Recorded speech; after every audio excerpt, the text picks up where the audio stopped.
CJ, the painkiller. Kevin Jackson. So we need to start acting like a big boy football. It's time for the jet tax to die. You're listening to Weapons Hot on Sports War Radio and the Worldwide Sports Radio Network. Darnold fires one into the end zone. It is caught. That's a Jet touchdown. And now here is your host, CJ, the Painkiller, D. Simone, and Kevin Jackson. What's going on, Jets Nation? Welcome to another edition of Weapons Hot, a New York Jets fan broadcast here on the Worldwide Sports Radio Network, Sports War Radio, Snowman Digital Media, and quite frankly, any place else you get your New York Jets fan broadcast news. I'm your host, CJ the Painkiller D. Simone, and I am joined live, as always, by my co-pilot, my right-seater, one of my very best friends. Ladies and gentlemen, put your hands together for Mr. Kevin Jackson!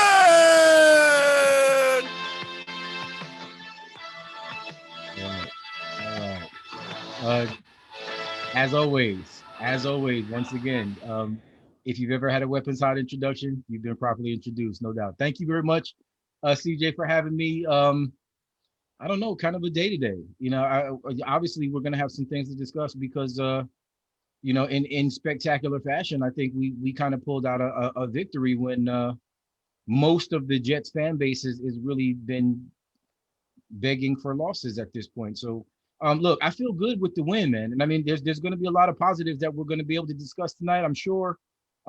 As fans in particular, we saw some things in the game today that really, you know, that were really what we were expecting coming into the season. And, you know, the way, you know, we kind of, well, we're going to discuss the draft and all of that too. But Weapons Hot, man. You already know. Let's go. Let's get it. I'm really, really excited about our guest this evening. Should be fun. Let's go. Absolutely. So, ladies and gentlemen, let's get this party started. It's time, ladies and gentlemen, to introduce our wingman. Ladies and gentlemen, you see him at the bottom of the screen over there.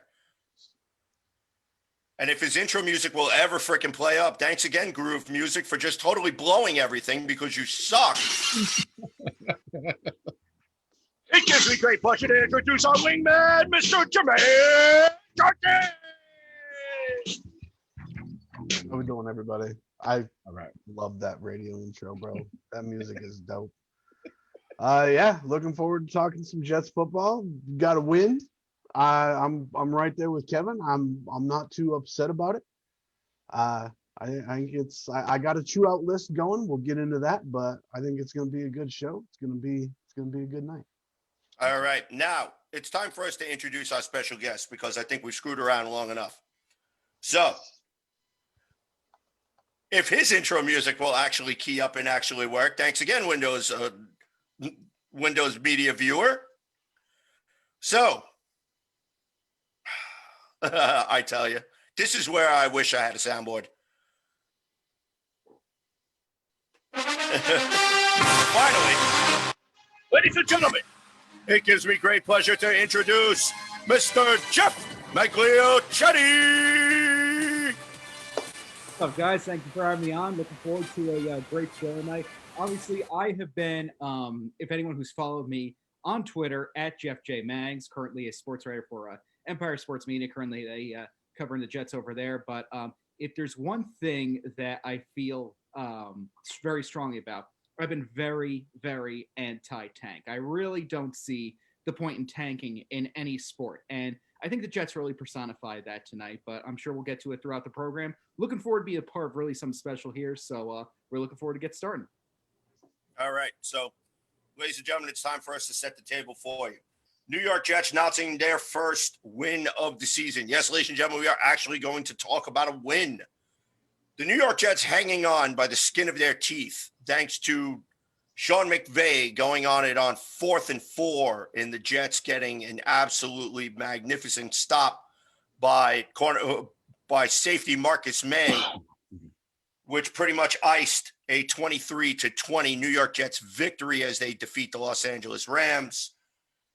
Although not a lot of Jet fans are very happy about this win today. And the reason being is because the New York Jets still find themselves in a dogfight for that first overall pick in the 2021 NFL Draft. This win that they accomplished tonight however great, however a few sigh of relief that as Jets Nation can exhale a little bit, doesn't come with a high price tag. So, Jax, I'm going to turn the floor over to you. Tell me what you saw, tell me how you feel, and tell me where do we go from here? I threw in the messenger when we were talking earlier. Obviously, we spend a lot of time during the games kind of going back and forth about what it is that we see. And I said that I thought that this game was exactly what it is that we expected that this team was going to be able to accomplish this season if we came into it, playing the way that we thought that we were capable of doing. I mean, we have enough talent to make noise offensively and defensively. Maybe not, the top notch, team, but this is the Jets. We knew where we were. We knew what we were, what we were working with coming into the season. Today we actually played well, and I mean we can look at the stats. 17 first downs, and the defense, held the Rams to only 16. I mean, think about that. This is a playoff team that we're talking about here, and we played well. I'm not going to say Sam Darnold had a spectacular game, but Jimmy and I kind of were talking about this earlier. It looks like they took the reins off of Sam. They let him play today a little bit. You know what I'm saying? And I mean, manageable, down and distance, getting the ball out quick, some really decent play calling on third down in particular. Even though I still have my qualms with Frank Gore. I mean, Frank Gore 23 carries today, but at the end of the game, Frank Gore, meaningful first downs when we really kind of needed to have them.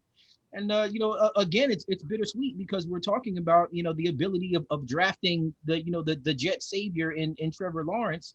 But to be perfectly honest with you, I mean, there is no guarantee that Trevor Lawrence is going to be that guy. We thought Sam was going to be the guy, and now we were this past few weeks talking about really how bad Sam's been and how easy it should be for us to move on from him. So, Sam had a game today that kind of lets you know that the kid still got something in the tank. He's good enough to be it. And if he's good enough to step in, especially after all of the trials and difficulties that he's had this season, and to be able to pull out a meaningful game, at least for against the playoff team. If we're being honest, the Rams is a playoff team, and we beat them today, and they didn't give us the game. They didn't play well. We need to be real about that. They didn't actually play, I think, their best game, but they came in today and they got beat by a team that has the ability to do that. And I think it's part of the reason why Adam Gase is viewed as being the failure that he is, because he took a team that is capable of having games like this and winning against capable teams, and he made us a joke. And at this point, I'm happy for the win because I'd love to see us win. I don't think the players deserve 0-16. I don't think the fans deserve 0-16. But I mean, there's going to be the folks out there who really kind of felt like we needed 0-16 in order for 2021 to look a certain way. And it's going to be interesting now to see what Joe Douglas does if it does shake out where we don't end up with the first overall pick. So yeah, bittersweet day for me. Again, as a Jets fan, I'm all rah for the win. But I also, I had the questions about, really what the direction of the team is going to look like. We have confidence in Joe Douglas. I think most of us have displayed that or have discussed that at some point. But what is he going to do now? Does this mean that we're looking at a different quarterback at this point? Does that now mean that the Fields and the Trasks and some of the other guys that the Mac Joneses, are they going to start getting their names tossed around in the Jet circles now? Or is it going to be are we looking at offensive linemen specifically? Because maybe we don't necessarily need to go with the number 2 pick to pick a quarterback. We may actually have some opportunities later towards the end of the first with that Seattle pick to have a shot at a guy that has the talent to be able to kind of come in, but won't necessarily have the star power and potential that somebody like a Trevor Lawrence does bring. So I don't know. I feel good for the win. It is again a mixed bag for me. But I'm excited to kind of get into the details of it today. So that's why I'm glad that we have the guys on tonight. Jimmy in particular. I know we talked earlier about some free agency stuff. So I'm really interested to see where that goes. Jeff, once again, my man, I'm happy to have you aboard. What do you think? I mean, where do we go? Hey, thanks for that, Kevin. Great to be here, and thank you to you and CJ for having me on. And Well, basically, I think from the get-go, we knew that this Jets team wasn't going to be a playoff team, even with the expanded postseason real estate, because there was just from the get-go, we knew there was too many established contenders in the AFC at this point. But what you said in terms of Gase turning what is taken a team with promising pieces to this team and turn them into an absolute laughing stock just will be his more or less lasting legacy on this organization right now. Yeah. And his failure of Sam Darnold, too, will likewise become his part of his lasting legacy if and when he even gets one with the Jets right now, because I think, they're going to take whatever they're using to desanitize any COVID related matters right now. Anything they're using to sanitize that, they're going to find something 10 times more powerful and try to exercise this from the Jets archives when all is said and done from the end of this. So I think when all is said and done there. But what today showed was that this team should be commended for its fight, with the exception of a few games this season. Like for example, that Seattle game. The less said about that game, the better. Let's not even talk about last week. But there have been several points this season, ironically, in both trips to Los Angeles, both visits to SoFi Stadium this season, where the Jets have really gone against the concept of tanking. And they should not, by any stretch of the imagination, be faulted for this. And I know every Jets fan and their mother is declaring, "Oh, they should lose right now. They should be tanking right now." They basically been defined. I'm not sure if we have any Curb Your Enthusiasm fans in the group, but there's that gif of Larry David looking very indecisive, and I think that's pretty much describes every Jet fan right now. So, Yep. You guys know. See, I know exactly what you mean. it's pretty good. So I think that this should be a day that should be celebrated for the Jets right now, because for the first time in 359 days, yes, I actually took time and did the math while a Google search, you actually won a football game. You ended up on the right side of the scoreboard. And you should also be pleased because, let's face it, the long reign of terror bestowed from the New England Patriots has finally ended. A little help from the Miami Dolphins. This is a day where the Patriots are eliminated and the Jets finally won a game. Yet all some Jet fans want to do is complain. I'm very much against the concept of tanking in every single brand of sports, because how would you like if someone, a casual observer of your job, came in and told you, please intentionally do bad at your job so you get fired, so you lose your livelihood, and you're out on your butt right now? That's not fair to ask these players of that. The NFL is so weird in some senses, because you can be one of the best 32 men at your job in this country, perhaps even the world, and still you could be called upon. You could still lose that job. Look how many jobs there are to go around in this NFL. And we could talk about spring leagues and whatnot. We could talk about, but look how much they've had. Look how much luck they've had over the past 2 years with the Alliance of Football shutting down, the XFL getting interrupted due to COVID. And for some of these guys on this Jets roster right now, there's these games, these final hours of a woebegone season are their opportunity. This is an audition. It could be the difference for them between playing in the NFL or waiting for the XFL to be rebooted once again in 2022.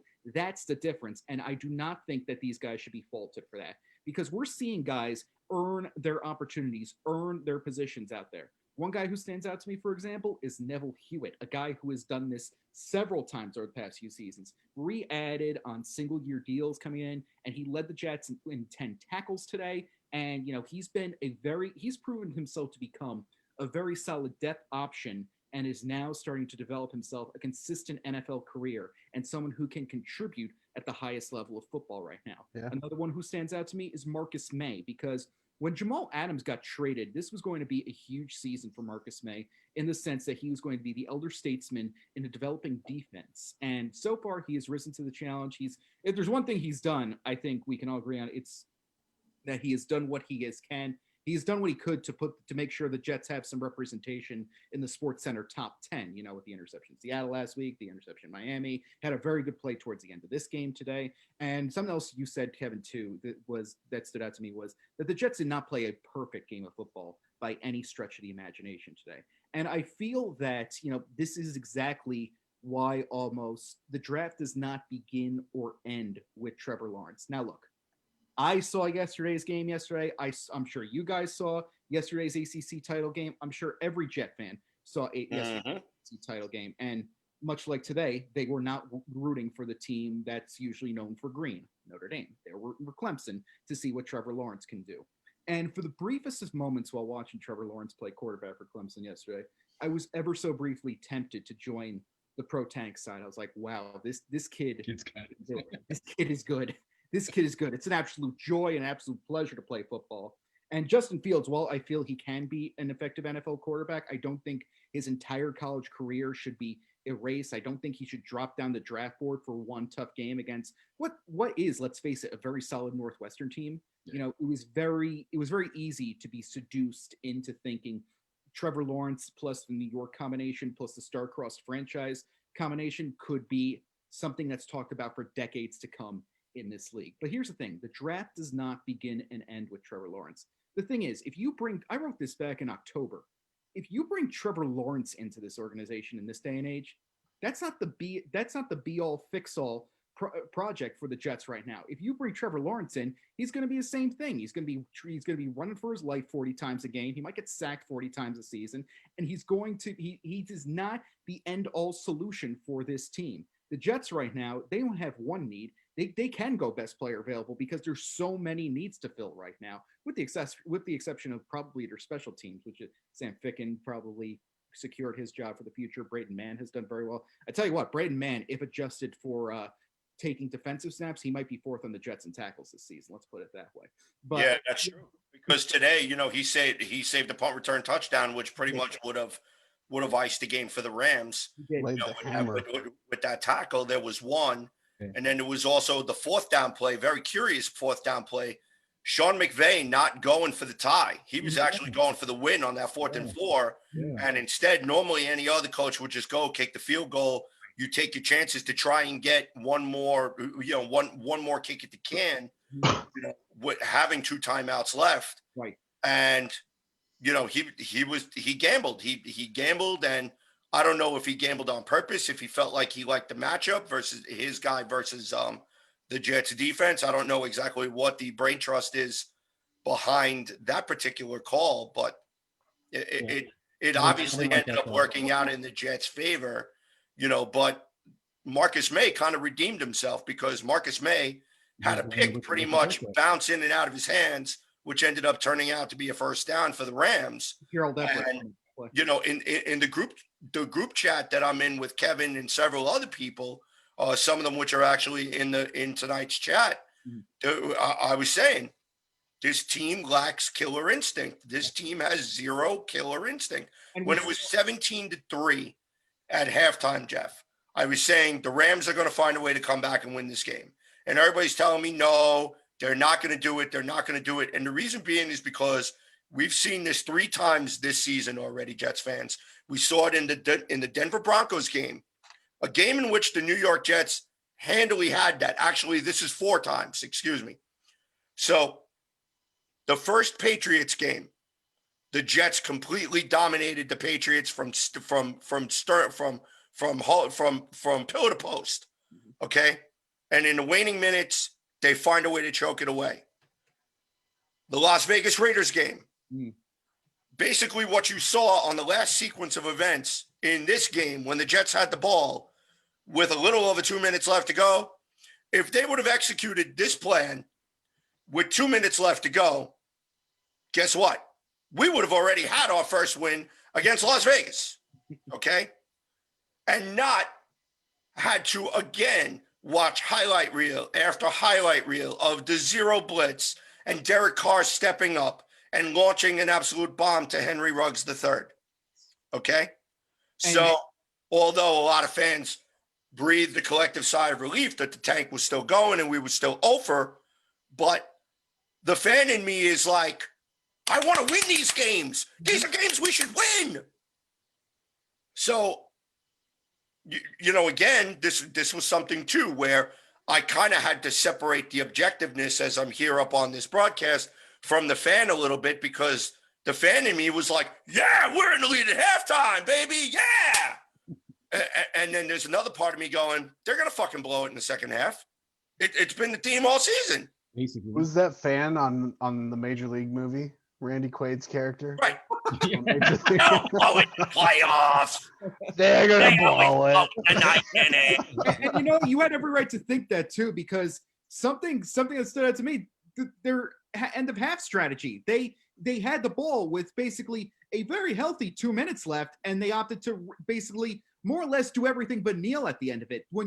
It's like Bob Dylan once said, when you got nothing, you have nothing to lose. And Right. when you have the best silver lining you could say about these final games, once you're mathematically eliminated, it's almost the darkest of blessings in the sense that you have free research and development in however many in game time situations, basically opportunities that were denied to you because of the lack of preseason. And right. I think a lack of preseason did hurt this team, by the way. It's an entire different different discussion for another day. I mean, we could go on for hours about that one, but that's we could list a number of different things that worked against the New York Jets in this favor. I mean, the Jamal Adams trade.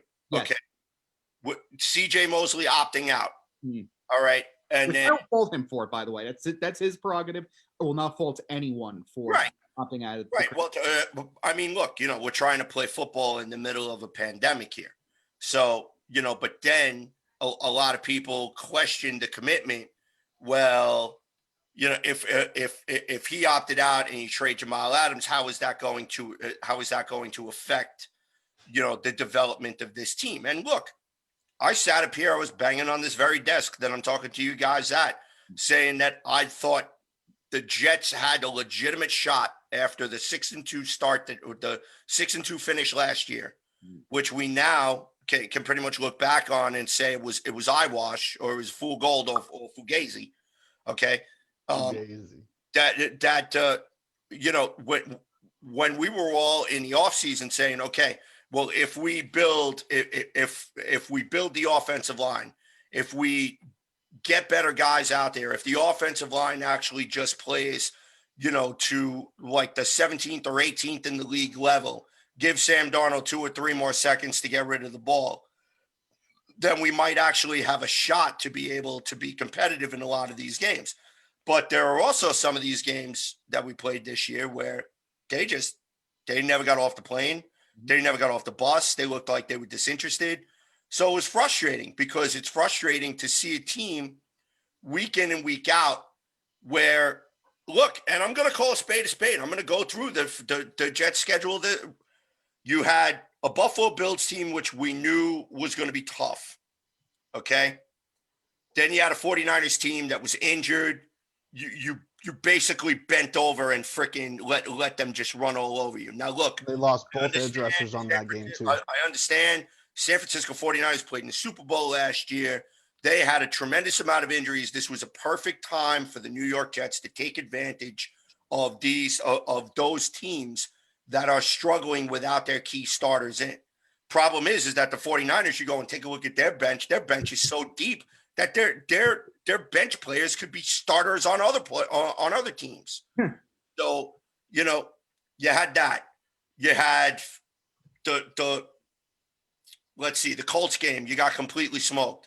The Denver game, okay, on Thursday Night Football, your best chance to get your first win of the season. Okay, that didn't happen. And then everything started in the tailspin from there. The Chiefs game, we expect you not to be competitive against them.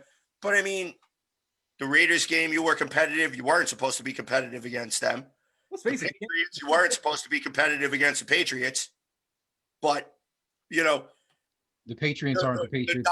The Dolphins, forget it. The Dolphins, teams within your own division, aside from Buffalo. And I know I'm about to say something that's going to be very controversial, and you know what? Tough shit. You're going to listen to it. What else is new? So, teams within the division. Okay, we knew that Buffalo was going to take that step forward. We knew Miami was going to be a wild card. We knew that New England was going to suffer because you didn't know what version of Cam Newton you were going to get. Okay, this was an opportunity for the New York Jets to finally shut the critics up once and for all. And I'm sorry, you shit the bed. That's why now here we are, week 14. We're 1-13. We have now lost our stranglehold on the first overall pick in the 2021 draft. Week but 15. The thing in my head that's still ringing is this going to be enough for the Jets to bring Adam Gase back? So now, Jeff, I'm going to turn this over to you. Then I want to go to Jimmy because we haven't really heard much from him. And then I want to introduce our very special guest who jumped on a little bit late to the proceedings, but we'll make sure that he gets his due. So, Jeff, please tell me what you're thinking. Yeah, look, I've actually been in the bit of a camp that Adam Gase is firing, which many people see as, finalized and very well coming. I'm not in that category. It was only this week that I finally felt that, okay, this might happen when Gase said he let, Christopher Johnson down this week, because look at all the names that the Jets have given up on prior to giving up on Adam Gase. They gave up on Le'Veon Bell. They gave up on Leonard Williams. They gave up on Pierre Desir. They gave up on Avery Williamson. And we'd be here all night if I listed all the names the Jets gave up on before they gave up on Adam Gase. And exactly. And I've never been truly, confident that he will be truly let go at the end of the year. And it was only this week when neither am I. Yeah, I mean, hey, I feel like it wouldn't surprise me. Let's just leave it at that. It wouldn't surprise me if they kept him. But here's the thing: you can make excuses for Gase to stay too. If Christopher Johnson did want to make the case for Gase, pun intended, if they did want to do that, they would come out and basically say, and they do have the type of excuses. He hasn't had Sam Darnold for a full season due to injuries and illnesses. He wasn't able to truly execute his plan due to the craziness of 2020. Again, no preseason, guys opting out, and he hasn't had quote unquote his guys in there. So it's almost like I was never truly convinced. I personally feel I wouldn't be surprised either way, whatever the Jets do at the end of the season in terms of Gase. But in terms of the NFL, in terms of what the Jets draft position is, I feel like a lot of Jets fans have to realize in the sense, again, the draft does not begin and end with Trevor Lawrence. There are so many guys out there that can help this Jets team moving forward. If God forbid you have to fall to the number 2 pick, then Jamar Chase or say Penei Sewell, those are consolation prizes. Those are darn fine consolation prizes, if I do say so myself, because because this quarterback, be it Sam Darnold, be it someone else. Hey, I know if they're looking for like a stopgap type of guy, Jacoby Brissett from Indianapolis is a free agent this year, and he could potentially fill that role. Yeah, I wouldn't mind him at all. Oh no, and he's actually created a bit of a niche for himself with the 10-win Colts, and has done a very good job for himself. So and has proven to be a winner too. So I wouldn't mind seeing Brissett get another starting opportunity, be it in New York or elsewhere. But if you're the Jets franchise quarterback, be it Sam Darnold or an unknown party, be it Sam Darnold, Trevor Lawrence, or someone else, you're going to need weapons. And the Jets have started to slowly start to fulfill that quota a little bit, because there's no doubt that this is a different offense with Jamison Crowder, Denzel Mims, and Brashad Perriman all in the lineup at the same time.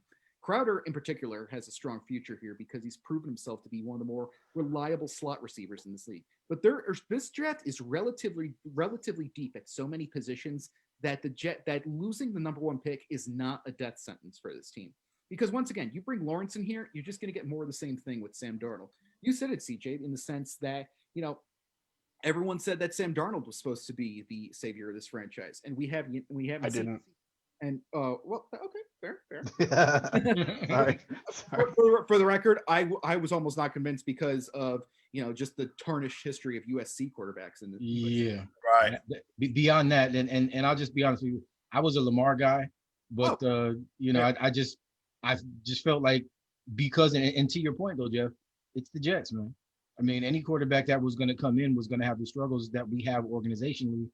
What we're seeing now is the worst case scenario. And Sam, today notwithstanding, obviously, but over the course of these past couple seasons, it's exactly kind of how all of our quarterbacks have kind of panned out, even going back since Mark Sanchez, and going back and beyond him. For sure. And I think you said it before, Kevin, that this wasn't Sam Darnold's best game either. I think he threw rather just under 200 yards or just over, barely over. 207, I think it was today. Yards. Okay, that's not something you can sustain in today's NFL, which worships the deity known as fantasy football. So I feel that that's not something you could get away with on a weekly basis. And like you said, the Rams didn't play their best game either. And let's not forget, Cam Akers was not 100% in this game. And I think that very much played a factor in this game. So I feel he had that 66 yards. And he missed a good majority of it. It's a miracle he ended up with. Should have been more. So Bad I holding feel call. that. And plus 2 long runs got called back due to LA penalties. Yeah. I feel that, and also this might be a bit of a hot take, but this offense has shown a bit more traction when Joe Flacco has been in the lineup this year. We've seen a bit more attraction from him in the lineup. And that's the most damning thing I think you could say about Sam Darnold's case. So the Jets still have plenty of decisions to make, but now with a win, they can focus solely on research and development for 2021 and start to write their off-season checklist, their off-season shopping list in pen rather than pencil. Jimmy, let's turn it over to you. I'm not upset about the win. I still think that there's actually more than a slight chance that we're going to grab Trevor Lawrence. We're still probably going to get the number 1 pick. Bears have been incredibly inconsistent. And then Jacksonville, I think, is actually, despite how they played today, I think Jacksonville is actually on the rise with Gardner Minshew coming back. He'll get his footing again. He's going to get his groove back. The magic mustache is going to come back. So it's going to be, we'll see. We'll just see what happens. I'm not going to dive too deep into that type of it. As far as today, I think we saw close to what maybe not the ceiling, but I think we saw close to what Sam Darnold can be.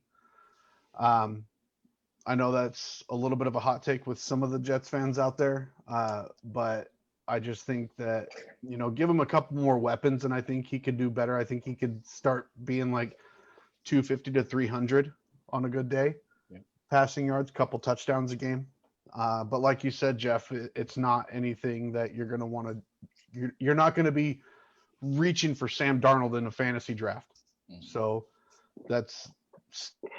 I'm not saying it's concerning to me as far as a fantasy perspective, but he is who he is. And I was actually a Saquon Barkley guy in 2018. Okay. Thank God. I mean, but I don't play. I was too, actually.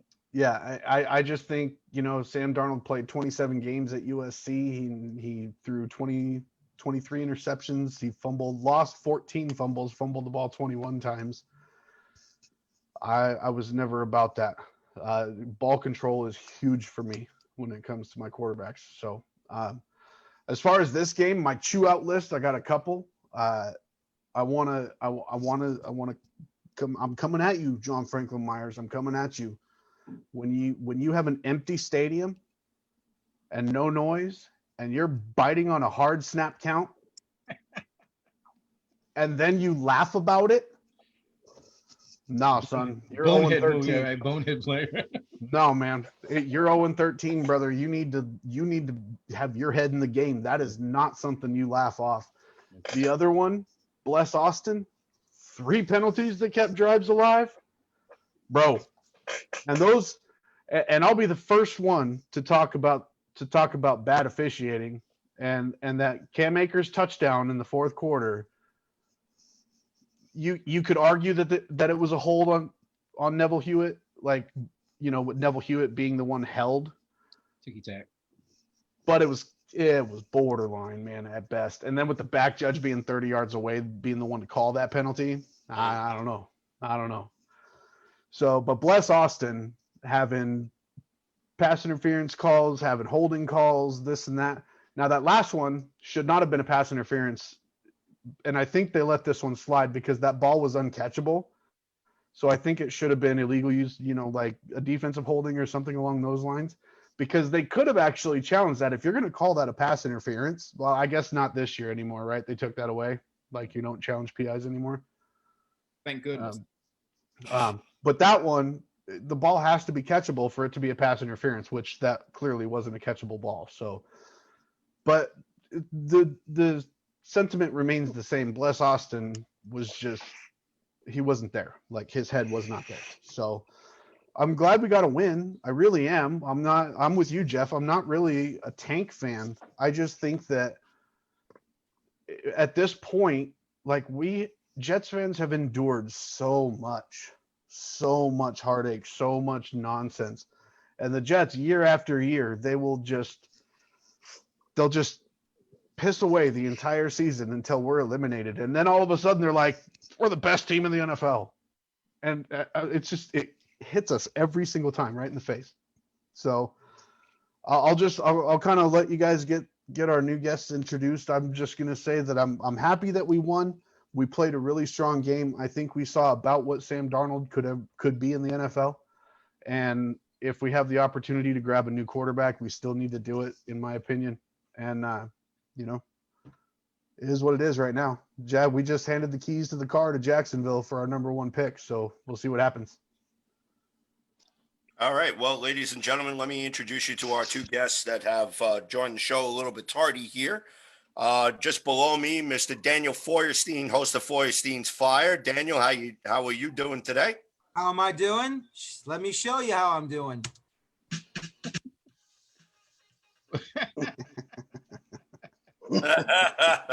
Welcome back, Daniel. Waiting for that. He was waiting Welcome for back. So I can't even hear anything over here. That's You can't hear it. Can't even hear it. We saw it. All right. At least you can hear the music that I want to play and have you listen. I agree with everyone because I am not a tank fan. I will never, ever root for any form of a tank whatsoever. I just wanted a win. 1 win. That's all I wanted. That's what I got. I'm happy. Are there problems on this team still? Yes, there is. Why are there problems still on this team? Because it's really simple. When you've got a young, energetic running back in Ty Johnson, who has been blasting himself from the line of scrimmage all the way to positive yardage, a touchdown, and he does anything and everything he can to go out and say, Coach, I'm ready to go. Give me the ball. Give me the rock. I want to go and get a win. I want to get a touchdown. I want to make this team be in the lead. And then he goes from Ty Johnson after a half a football, and then all of a sudden you go to Frank Gore. Now, don't get me wrong. Frank Gore is a veteran. Frank Gore has done many, many things in this league, and he deserves the respect that he has earned. But when you are running the rock and you have a promising running back ready to go, why are you not giving him more opportunities, more rushes that he can get you positive yards? And why are you running to the right side all game long? Exactly. Come on now. Exactly. Listen, I don't mind going to the outside, but you can't go one way outside. You got to go both ways. That's why you got the left, and that's why you got the right. You can fake them out. I mean, look how ripe the Rams were, that they were going to be the victims of a winless team, and they go out there. Not only great job on defense, great job by Q, sacking him down, Neville Hewitt sacking him down on Goff. You know, I mean, I hope Quinnen Williams will be okay, and it's nothing serious on the injury, but you know, you're seeing players that are now developing into what you want from your defensive line.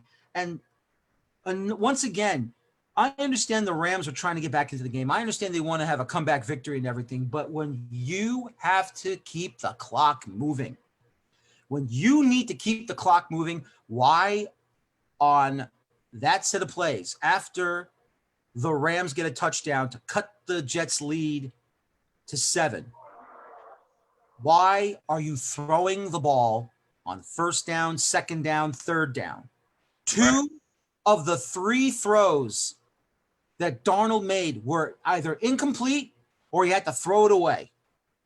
Does the clock continue to move? No, because the clock stops on incomplete passes or drops. The only time the clock moved was on the third down throw, and there was no way you can get a first down on that. But why are you not running the ball, especially on that set of downs? Why are you not running the ball on that set of downs? This is why, and I agree with Jeff. Jeff is right. We don't know what's in the Johnson's mind. We don't know if Adam Gase is going to get fired at the end of the year. Right. He should be fired at the end of the year. He should. but we don't know what's in the mind of Christopher Johnson. Hell, we don't even know what's in the mind of Woody Johnson if he ever does come back from his ambassadorship at the UK. We don't know. But for God's sakes, the man deserves to be fired. I don't care if he's happy this win came. I don't care if he's so happy, his players are working hard to do everything. We know that we have good players right now that deserves an opportunity for next season to remain here and to grow with this team. Marcus May, in my opinion, on the last offensive throw by the Rams, fantastic job. Yeah, he did. He could have easily fallen down. He could have easily fallen down, CJ and Kevin. He could have said, oh, I missed. No, he's like, I'm still with this. I'm going to knock that ball down, and you will not get a game-winning touchdown on my watch. I think that was what Marcus May did. Questionable decision by McVay going forward in that position to begin with anyway, but to also test really who has been one of if not the best of our secondary representatives on that play. I think that shows either a huge set of balls or just a completely just a bad decision to go for it in that spot. Right. Wasn't that going to be like a 59, 60-yard field goal? Yeah, well, see, that's what I'm saying. Yeah, it's hard, but there was still 5-yarder had he gone for it. Yeah. What was it? It would have been a what? 55. So it would have been a 55-yarder if they would have actually kicked. A 55-yarder indoors, no. That point. Yeah. I still don't know if that was the play call to kind of go with in that situation, but was it 4th and 4 or something like that? Yeah, 4th and 4. Yeah, but I mean to take that kind of a shot, I still don't know. I would have probably done something different. We've also and thanks Dan for jumping on with us. We actually got a Jets fan favorite popping up with us tonight. You know what I'm saying? I know CJ was talking about bringing this guy in earlier. I'm really excited to kind of chop it up with him this evening because I really haven't had the opportunity to do it on this platform. And I'm a man line. His honor right here. Okay. Oh, wait. I got it. All right.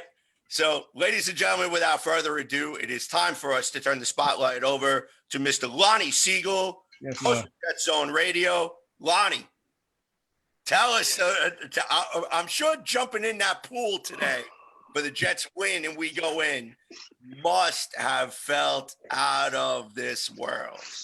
First of all, for those of you who are Jewish out there, I'm going to put on my Jets tallis for you guys here. Get the tallis on for you guys. Okay. Very good. So, Baruch Hashem. Jet fans and my friends, thanks for having me. It's been a terribly long season, and as you know, I've been boozing it up after every single game. I do want to take a moment to thank you all for having me. CJ, thank you. I apologize for being a bit tardy. So I've been doing my own battles on social with the tank crowd, and this is the discussion going on out there, fellas. This is the talk that if you root for the Jets, you're rooting not to get the number 1 pick and not to position ourselves. So understanding all of that, I think that's an impossible position for the players themselves to take. Just an absolute impossible position, because the reality is they're not tanking. Right. And I believe, and I came up with the cute phrase, the fans are stanking if they think that the players are tanking. And here's the reality for it. So you have basically 4 levels of players on a pro team. You've got the guys that are already locked into long-term contracts, and the chances of them leaving the teams are very small unless they're injured or something. There's them. Then you got the guys who are still under their rookie contracts, who can't renegotiate unless they pull an Adams somehow out of their ass and they can get traded, which is a very unusual thing, very unusual. Then you have the players that were brought here to compete for positions, and they're trying to keep their jobs, not only with the Jets, But for next season, not everybody can play in the NFL. That's a joke. Not everybody can play. And lastly, there are the players who don't get to play all that much. They're on the team and they're trying to sniff the NFL. And there's always a group of players like that. This is the New York Jets. And you cannot expect players not to play their hardest to win games. So when you see a pass get knocked down at the end of the game, when you see Frank Gore catch the last ball of the game, and if you saw him, he begged for the ball because he wanted to hold it in his hands. Yeah. So these guys won the game for themselves. And believe it or not, I've said this, I've been on here, I've stated it. I am one of the few people on earth who actually spoke to Mr. Johnson about this. I personally spoke to Christopher Johnson last year in Jacksonville, and he told me that Gase is staying. And I'm sticking with what he told me. 1-15. You just made my heart drop. I'm telling you that there's a good chance that Gase is going to stay. Because and again, the reason is because they don't feel like he's still gotten his fair chance. And I hate to say that to you boys. So again, I'm glad to be here tonight. I'm glad I got to jump in the pool. I'm going to catch a lot of crap on social about being happy about winning. But the fact is, I'm happy for the players. That's what I'm happy for. CJ, can I say something real quick? I feel like I want to clarify my position here because you guys know me, like in the groups, I've been a big time advocate for Trevor Lawrence. I've been 100% on that train. I want to make my position clarified here. I am not saying tank. I'm not saying I want my team to lose. What I'm saying is the way this season has gone, I'm not mad when we lose, I guess, if you could understand that. And that's rational. I could understand that because you know what? That's probably how everybody here on this panel feels. Yeah, We don't feel the greatest, but the thing is that we're not jumping out of our skin and smashing televisions and throwing shit out of windows or whatever. Right. And even just to piggyback on that, because I think the reality is that because of where it is that we've been picking, you think about it, we drafted Jamal at 6. If when you're drafting 5th or 6th or 7th, when you're in that range, more often than not, you don't have an opportunity to pick a talent like Trevor Lawrence, or even, I know we touched upon this earlier when we were talking about when Jeff was talking about, the second tier guys like Justin Fields. Justin Fields is not going to be there at 5. Justin Fields is not going to be there. I don't want him at all. So there's going to be, there'll be some other guys, but when we're talking about those other guys, we're not talking about the type of transformational player that we really maybe feel like we need in this position. And again, because we've kind of had that same idea about Sam, and now to see what this organization has done to put Sam in the position that he's in right now, that brings this whole conversation, full circle, because the losing now gives us a better opportunity to select the guy in that that echelon, but there's still no guarantees, man. So I mean, when Jeff said earlier that the Penei Sewell choice, something like that, that's a transformational pick, just like when we picked Becton. I mean, think about that.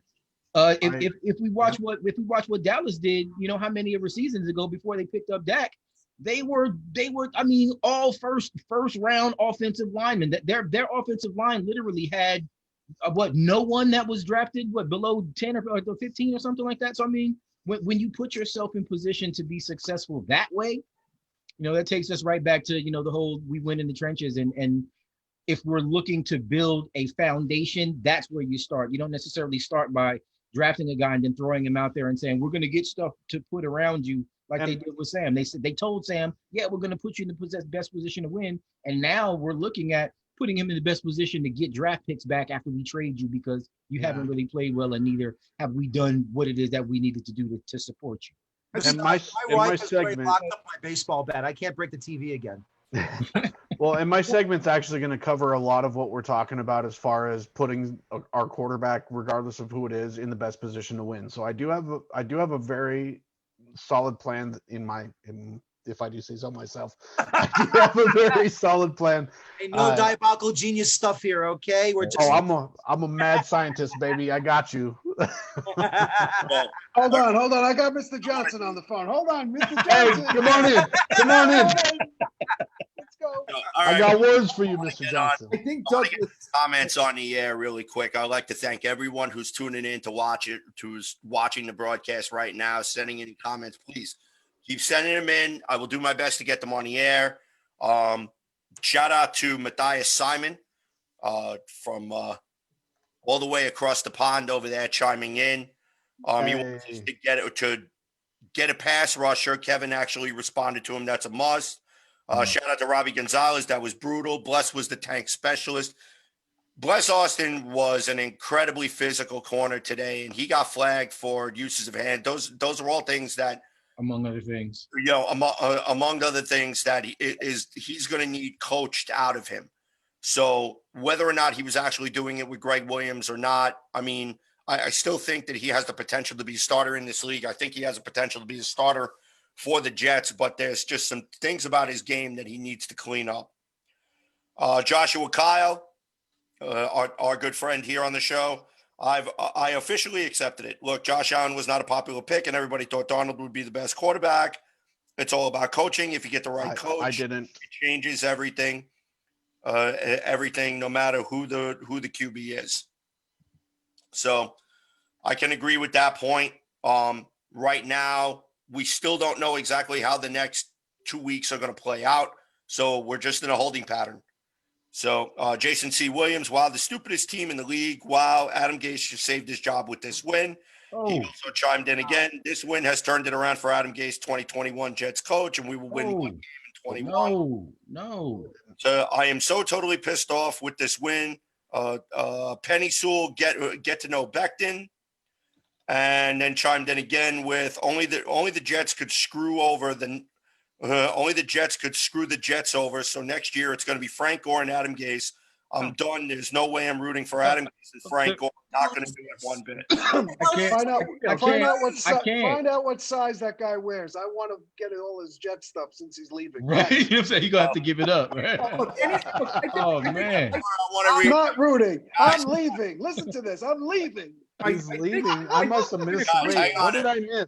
This is why I always say, listen, you don't want to be a fan of our team anymore? Listen, go back to Modell's and had every single piece of merch you've ever bought as supposed Jet fan, because we don't fucking need you anymore. 100%. We don't listen, really simple. I want to tell everybody that's watching this, you want to give up on this team? You want to say, that's it, I'm done, that it's all over with? This is coming up from my lips to your fucking ears, everybody.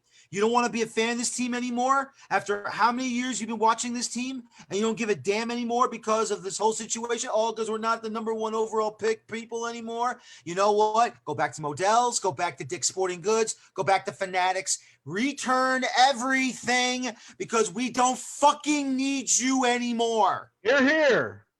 No, it's all right. So one more comment that I want to read here. One win shouldn't save Adams Gase's job, especially if you fired Greg Williams after one play. There are 13 games lost due to Adam Gase's play calling. He's got a point there. I want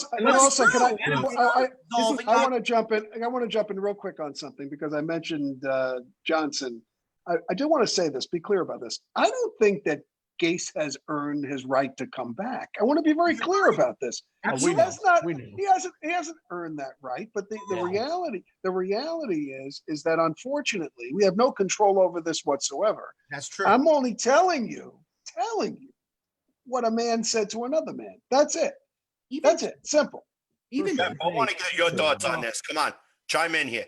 Even today, we saw Adam Gase's shortcomings in full view because, once again, to talk about the silver linings, the macabre silver lining of being 0-10 and being eliminated before the Jets, before the Rangers drop the puck, before the Knicks tip the ball, before the Yankees are even eliminated from the postseason. One of the macabre silver linings of that is you have zilch to lose. you have free research and development opportunities. And right now, this is a time to see what you have. Leave no stone unturned. And that's why I said a couple months ago, I agree with that. they should have activated James Morgan as a matter of fact. And it doesn't help. It doesn't help, by the way, that and here's the thing. I was taking a look at the draft board. Thank you. DJ Dallas went shortly after James Morgan, for the record, and so did Gabriel Davis in Buffalo. So, but that's, again, we could fill hours on that. So, I have a conspiracy theory on James Morgan. I hate to drag the whole vibe of victory down, but here's the thing: you have brilliant opportunities to play consequence-free football. Do not dedicate consequence-free football to the Frank Gore farewell tour. That's right.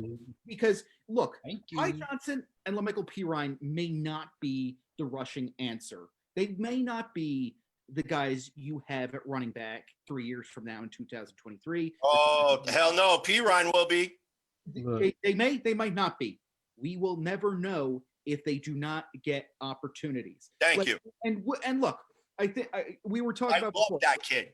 That kid will be a beast in this league if you give him the opportunity. And the problem is that you can't keep running off tackle rights with that kid. That's not what he did in Florida. He did a lot of scat back. He did a lot of deploy left. He did a lot of decoy. He did a lot of passes in the flat. He did a lot of different things in Florida that made that Florida Gators team successful. And the problem is that Adam Gase doesn't know how to use his personnel.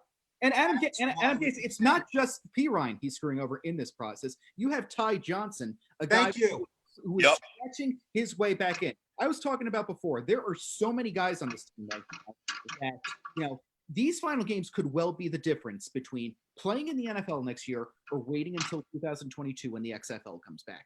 And LaMichael Pirine, Ty Johnson, and Josh Adams, by the way. What did Adams and Johnson do against the Raiders? They ran for nearly 200 yards of offense. Johnson reached triple digits for the first time anybody in Jets uniform has done so in over 2 full calendar years, which should be impossible to do in this day and age of the offense worshiping NFL. And what did Gase do? He jumped up and down on the Frank Gore button a week later and never gave Johnson a chance to reach right back to his Denny's menu.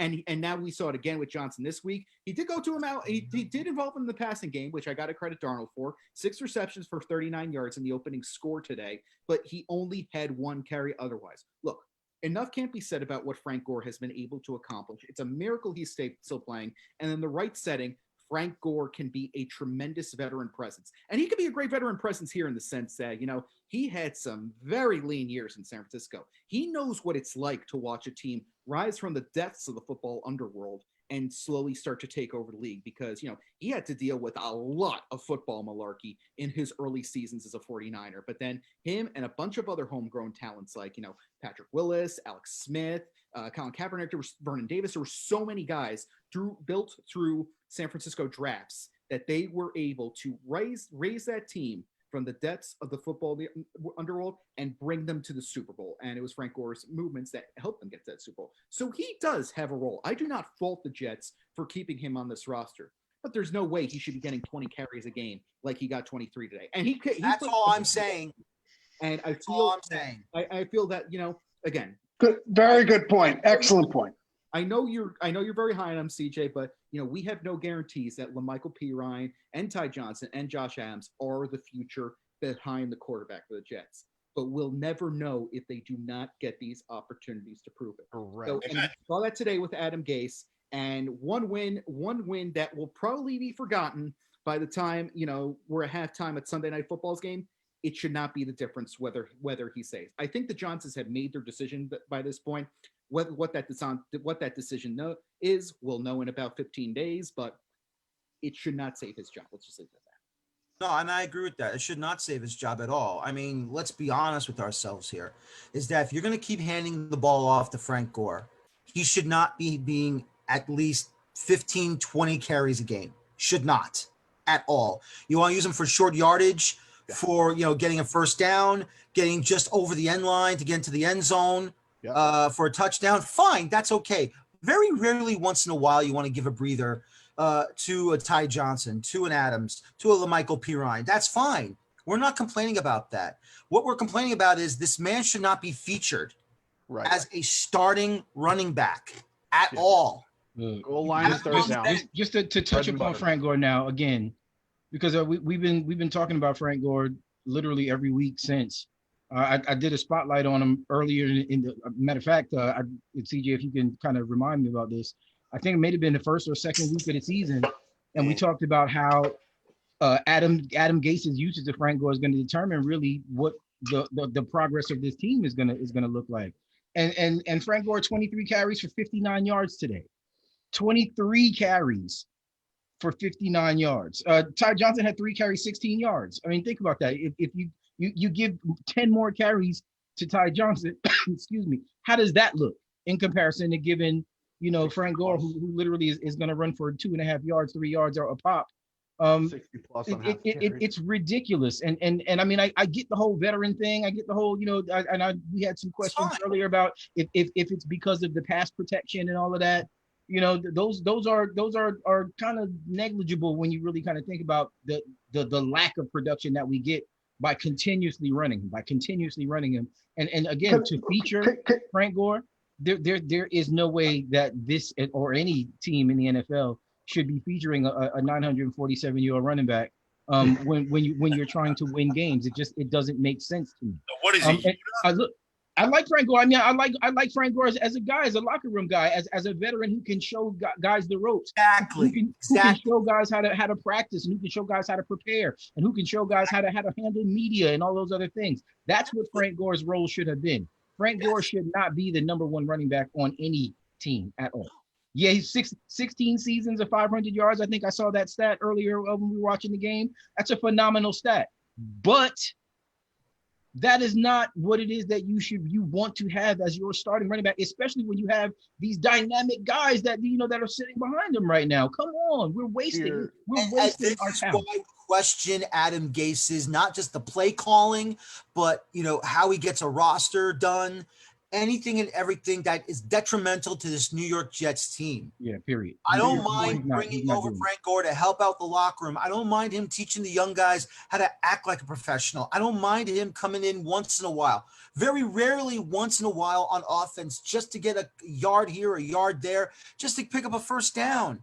If you're not sure you're going to get a first down again, but he should not be featured, period. That's all it is. Hell, I would actually say this to Frank Gore for next year. If you want to stay on this team, retire and be a coach to help out with this team. Be a coach. Yeah. Look, it's working for Hines Ward. You know what I'm saying? That's fine. I don't care. I don't care. Yeah, but not as look. It's almost that same question that we had with Josh McCown. And was he going to be able to, come in and still play at a certain level, or was his role better served as being a quarterback coach or somebody who works directly with the quarterbacks instead of actually being on the field? That's what I said. And Frank Gore shouldn't be in this question.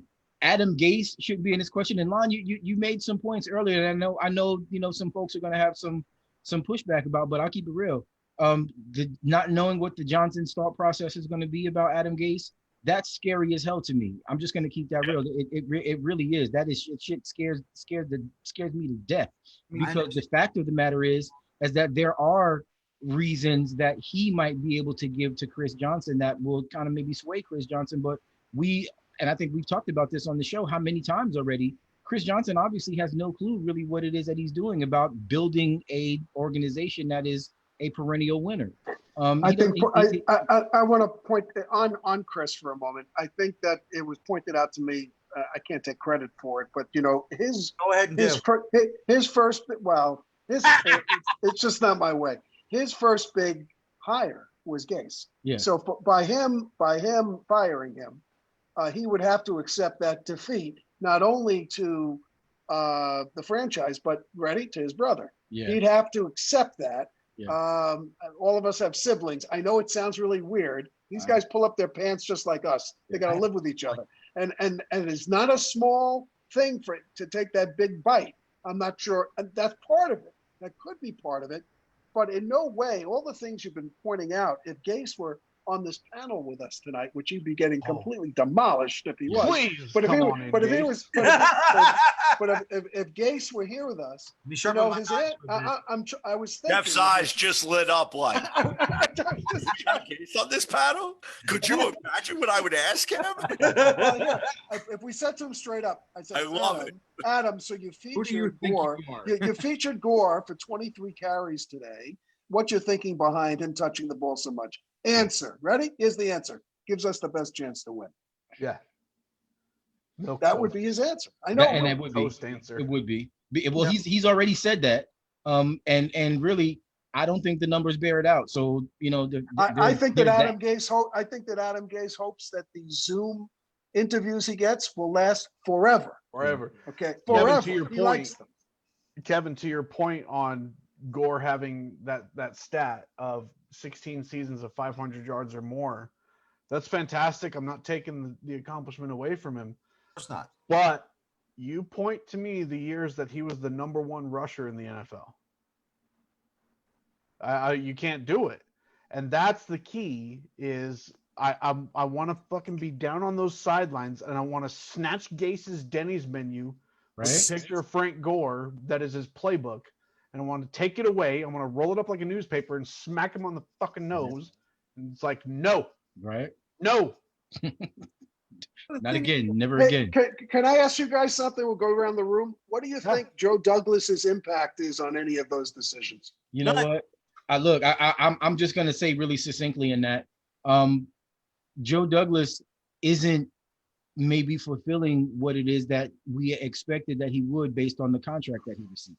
I think Douglas does have his say in the organization because I always point to one of the first moves he made as general manager of this team. Because when he took over, the Jets were reeling from years of negligence of the offensive line in the Mike Maccagnan era. And, you know, look no further than Mike Maccagnan's draft history to just show how much he neglected the offensive line. I always say failing to build up your offensive line, which is universally accepted as the quote unquote boring position of football, if only because it's not choosable in fantasy drafts. It doesn't appear in the box score unless it's tackle eligible or you dive on a ball in the end zone. It's in choosing to ignore that is like buying yourself a Lamborghini for the house, but ignoring the mold damage in the basement. And, you know, it's going to eat at you alive either way. So I do think Douglas has to say, because one of the first moves he made for this organization was to try to upgrade the blocking. He traded for Alex Lewis and he brought in Ryan Khalil. Now, obviously that move did not work out, but it showed that he had the right idea in mind, that to build this organization up, you had to build up the blocking. And we have continued to see that throughout this session, throughout the ensuing offseason as well, because he drafted Becton, foregoing several receiving talents, and for all intents and purposes, this turned out to be a decent decision, and he did get a guy with big play potential in Denzel Mims in the second round.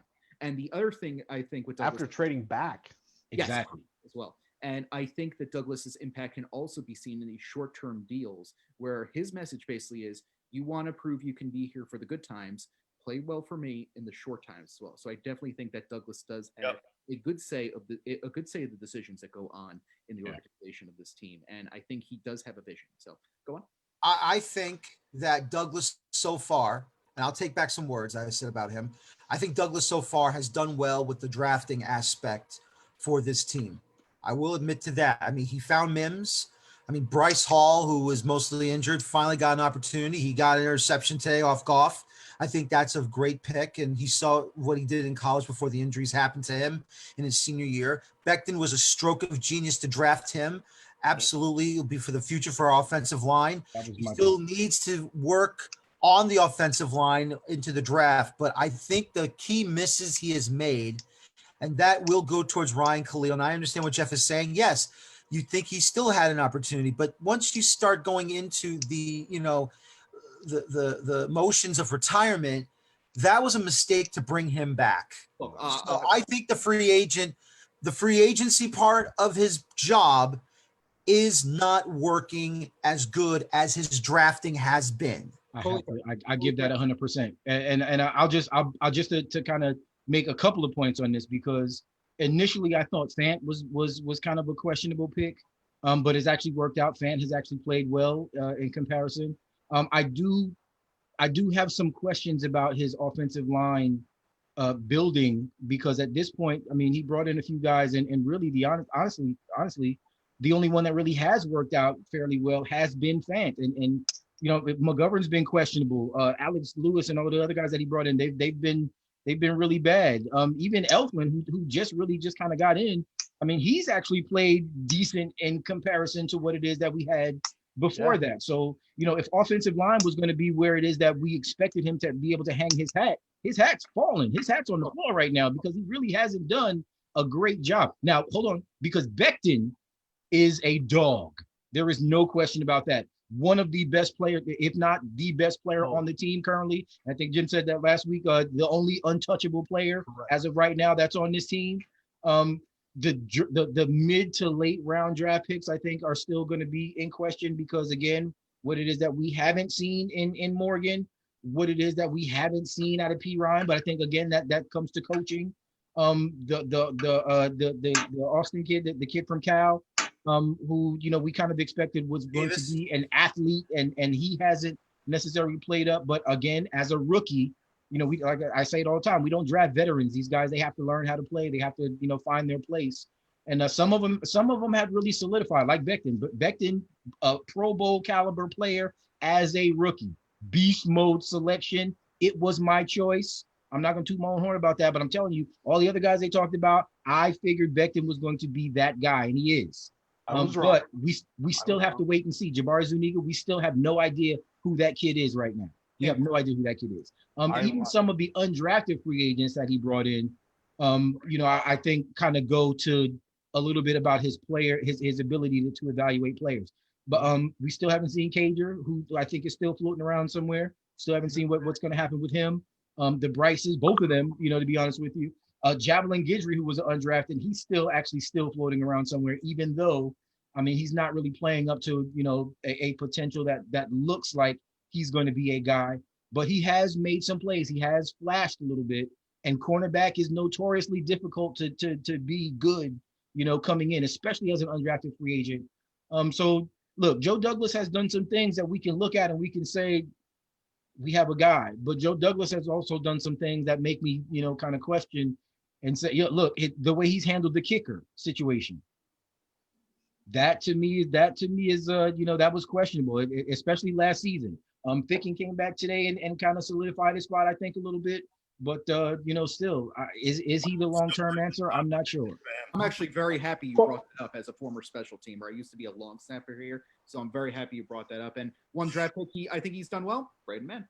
Yeah. So I figured that was the only jersey I'm going to buy. The only jersey, I'm serious. The only jersey, well, other than the Becton jersey, because I think that is going to pan out. But Braden Mann, I'm telling you right now, when my self-imposed merch hiatus is over, Braden Mann is going to be the first jersey I buy. The kid is a beast, and I hope he didn't hurt himself today on that tackle, because I saw when he got up, you know, he had a little grimace going on. But look, if you notice, every time he kicks, they're like, "Oh, great kick by you know, great kick," every single time. Easy jersey, by the way, too, because all you have to do, you just buy out the sevens. You can make your own, and if and when man doesn't doesn't work out, you take some duct tape and a Sharpie. It's a perfect Tom Tupa jersey. Go scrap one of the old Geno Smith jerseys. Right?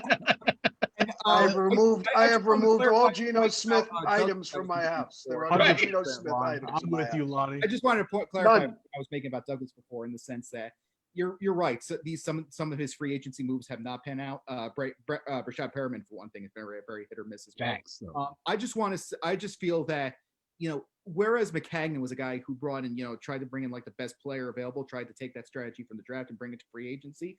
I feel that Douglas actually does have a plan. Like, he hasn't got the right names, but he's trying to fill in the right positions.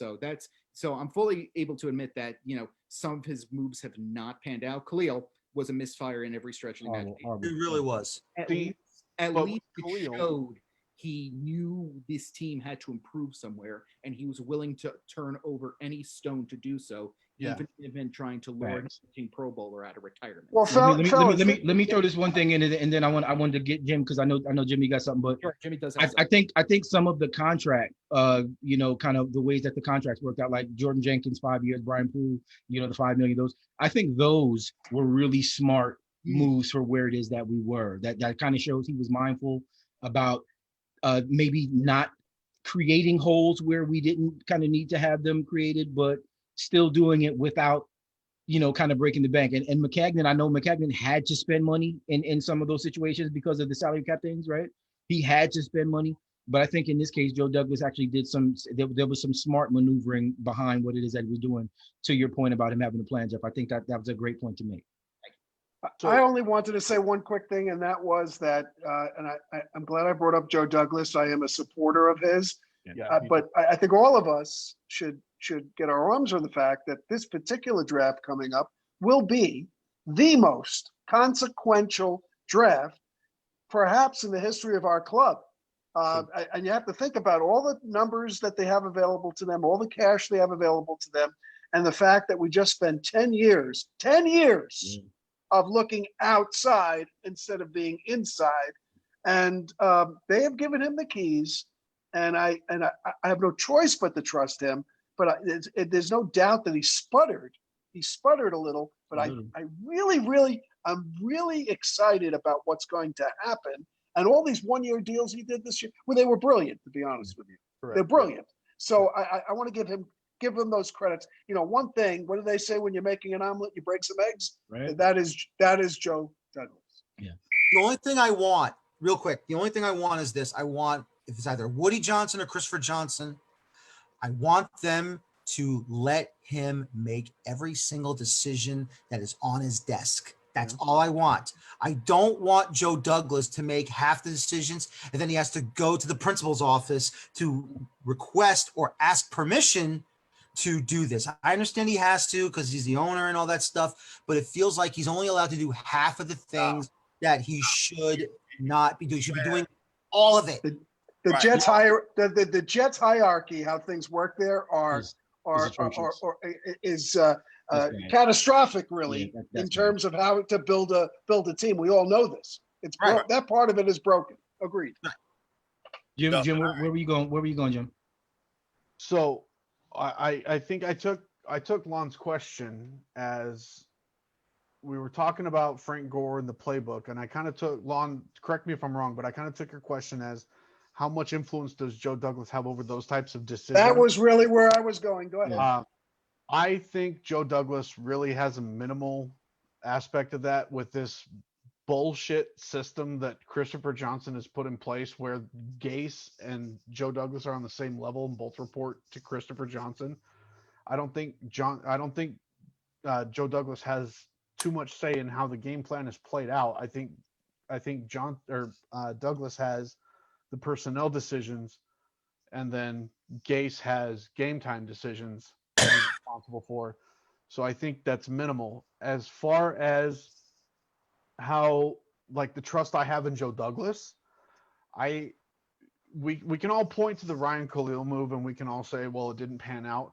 But think about when Joe Douglas was actually hired by the New York Jets. Free agency was over. Right. Okay? He didn't have any of those opportunities. He was going on waiver wires. And he was going on, like, he was talking to retired players saying, "You want to play? You want to play? Come play with me."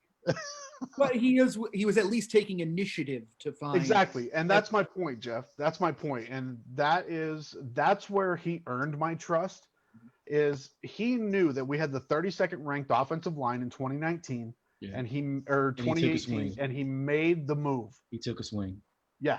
Look, listen, it's not like Khalil wasn't obviously a known commodity when he was playing. So he wasn't a giant hole either. Like, he didn't pan out, but he wasn't whiffing blocks every game either, like all day long. Like, he just wasn't that good. I throw this out continuously just because I really do, just from my own eye. I just thought James Harrison was a better player at that time, and we didn't keep Harrison. And I was sad when we released him, because I still believe that he's been the best center that we've had on this team. I agree. In I seasons. was really upset when we got And rid of Jonathan he just Harrison. he just didn't get the respect. And for whatever reason, if they didn't like him within the building, that's one thing. But I say this all the time that regardless of if people like him on the field, he was the better player. And it's discouraging because those are the types of difficulties that this organization has always suffered through. The guys that are really the best on the field, they never stay here. The rookies that we bring in that actually show that they can play, they never make it to the second contract. The guys that we bring in that, actually do play well, they end up playing better ball in other cities and for other teams. Well, and it's difficult, to kind of watch stuff like that happen, especially when some of these guys end up being fan favorites. You know what I'm saying? Robbie Anderson. Yeah. And I think obviously Robbie Anderson. Now look at what Chad Hansen's doing with Houston. Exactly. Chad, 100-yard games a couple times, and that kid couldn't get on the field here. Was a bum here. Come on, man. What I'm saying is I think obviously the goal is when you draft somebody, you want them to be a career player with your team. Obviously, that's the goal. But now we can't forget that we're not the only team that does it this way. Like, we're not the only team that has a really high turnover rate with really high draft picks. Kansas City does it as well. Wow. Like, it's not just us. So when you look at those markers about what teams are winning, I mean, Chiefs just won the Super Bowl and they have a really high turnover rate for first, second, and third round draft picks as well. We can't just take that one marker and establish whether or not a GM is doing or failing at his job is what I'm saying. Yeah. Well, it feels it's what they do with those 4th, 5th, and 6th round picks that really kind of round everything in. Because a lot of those guys that are really performing, we need to get to mid-round picks, late-round picks. I mean, I just want to say to that point, look at who just got an extension in Buffalo, Brandon Bean, and look at the day 3 picks he has on his side. Guys like Tyler Bass, guys like Saron Neal, guys like Dane Jackson, guys like Teron Johnson are contributing immediately. So that's what's going on there. And to answer to kind of revise my answer a little bit about the impact that Joe Douglas has. I'm not sure how many fans of The Office we have in this group, but there's a plot point in season 6. Hey, Jimmy knows what I'm talking about. There's a plot point in season 6 where Michael Scott, played by Steve Carell, is named the co-manager alongside Jim Halpert, played by John Krasinski. They each have their specific duty. Michael mentions that he is exclusively, quote, a big picture guy now, while Jim handles the day-to-day operations. In this situation, Gase is Jim and Douglas is Michael Scott. So, and before you say the Michael Scott comparison is an insult, I highly disagree with that analysis because Michael was eccentric, but his Scranton branch was always the highest profiting. So being called a Michael Scott is not an insult by any stretch of the imagination. Yep. All right, so we are going to move on to our next topic here, although the guy who's got to do his topic currently got himself blacked out. So really quick, one of the things that I want to do, I want to go over the stat line for today, just as we go through it, just so that way we can kind of wrap up this victory here with a nice little bow. Stat line for today. All right, so Sam Darnold finished the day 22 of 31 for 207 yards and a touchdown. He was not picked off, which was a good thing. That we didn't have to worry about the turnover bug hurting the Jets as we have in weeks past. He actually finished the day with a 99.8 quarterback rating, so that's a good thing. Yeah. Jared Goff actually finished 22 of 34 for 209 yards. 2 touchdowns. He took 3 sacks for 20 yards. Sam took 2 sacks for 11 yards, 2 touchdowns, 1 interception, which was Bryce Hall's today. Frank Gore, 23 carries for 59 yards. Yeah, no, we should not be seeing numbers like that for Frank Gore. Sam Darnold actually had 5 carries for 18 yards. Ty Johnson, 3 carries for only 16 yards. Leading receiver for the Jets was Jamison Crowder, 6 receptions for 66 yards. He's been a great pickup. Yeah, very reliable and a type of guy I think has a future here. Let's turn to the most reliable slot, one of the most reliable slot receivers in this league, and can really give a quarterback, be it old or new, a sense of confidence. And by the way, CJ, Sam Darnold's passer rating, his highest this season. Yeah. Yep, that's right. So Here's a stat that nobody knows, though. also another one here, Chris Herndon, 3 receptions for 48 yards. I'm happy. He was effective early, but then he kind of disappeared as the game went on. Ty Johnson, 6 receptions for 39 yards. Brashard Perryman had 1 catch for 21 yards. He was only targeted once in this game. Denzel Mims, again, another target that I feel like is just not being utilized properly. Yep. Three catches, 18 yards. He was only targeted 4 times in the game. Especially, when you have 2 deep threats on the field, like a Brashard Perryman and a Denzel Mims, you should be getting them the ball a little bit quicker, and they should be getting the ball a little bit more than they really are. So, Point I'd like to talk about, CJ, just real fast. Just I don't mean to cut you off, but about Denzel Mims, this was actually his first game where he didn't get 40+ yards receiving. Yeah, Right. yeah, that's right. Because he was averaging about Only Jets receiver in history to go first 6 starts 40+ yards. Yeah.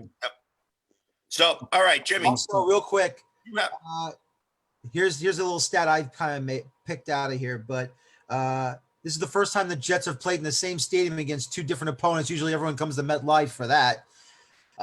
2 block punts in the same stadium, one against both teams, the Chargers and the Rams. Great job by special teams to get 100%. block punts at SoFi Stadium. That led to points.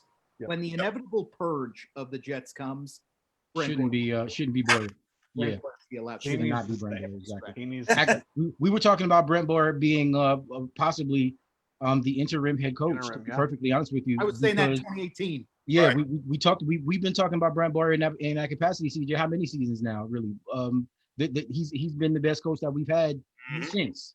If you think about it, really, it's true. I mean, and he has continued to remain a consistent team despite losing 2 Pro Bowlers in Myers. Exactly.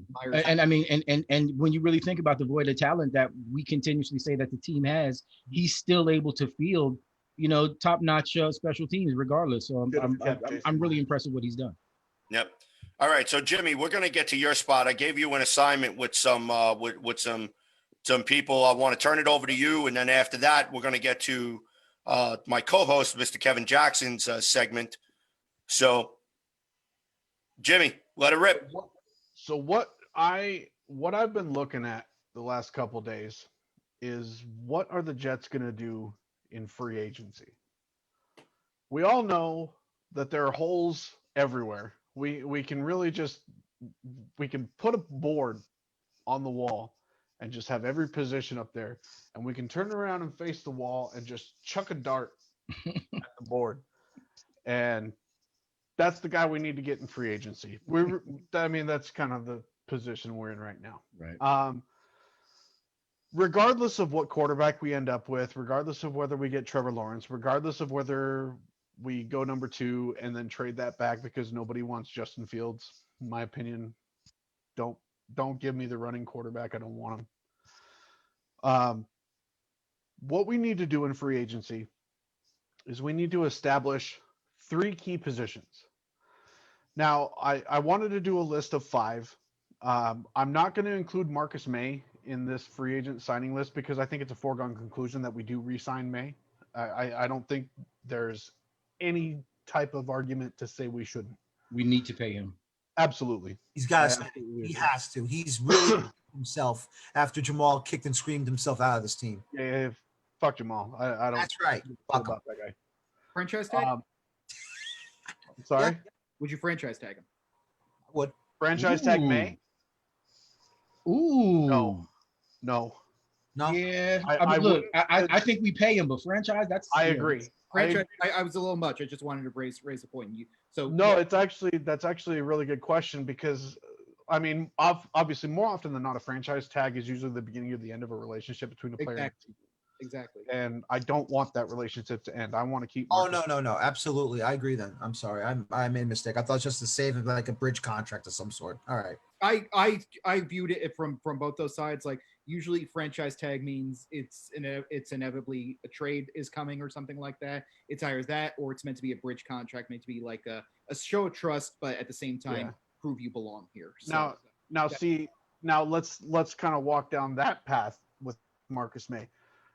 If he starts balking at some of the contract offers, I would still avoid the tag, and I would start looking for a trade.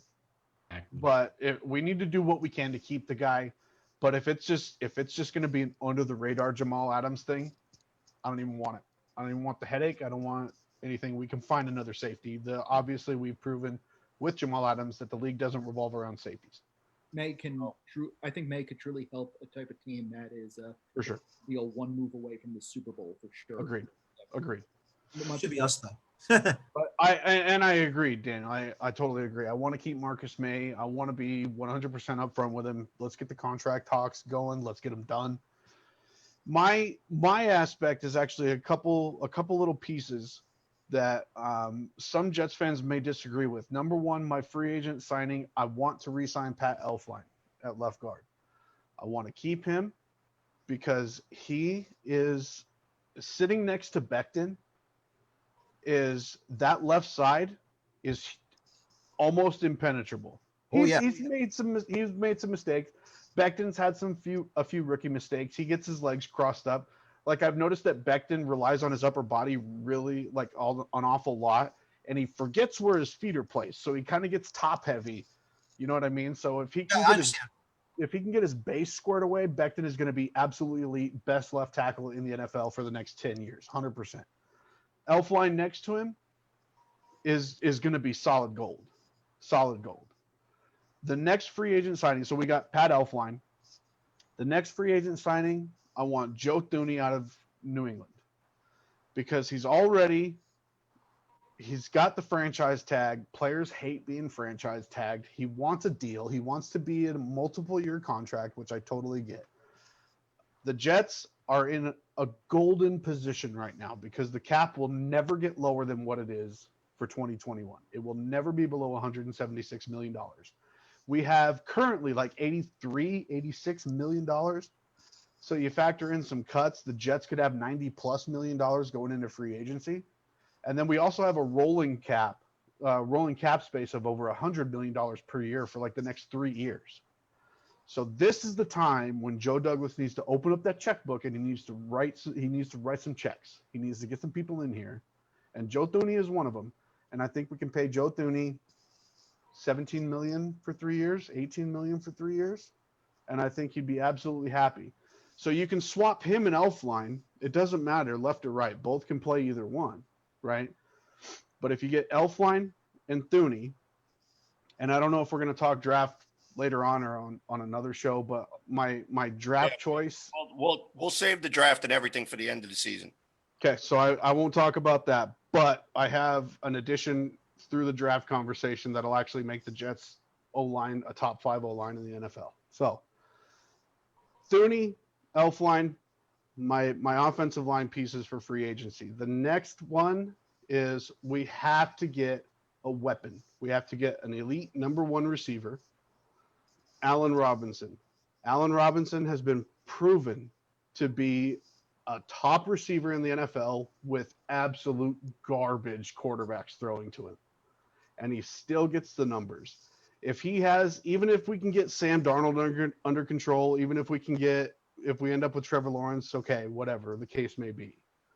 If we have a solid quarterback throwing to this guy, he is going to still be elite for the next 4 or 5 years.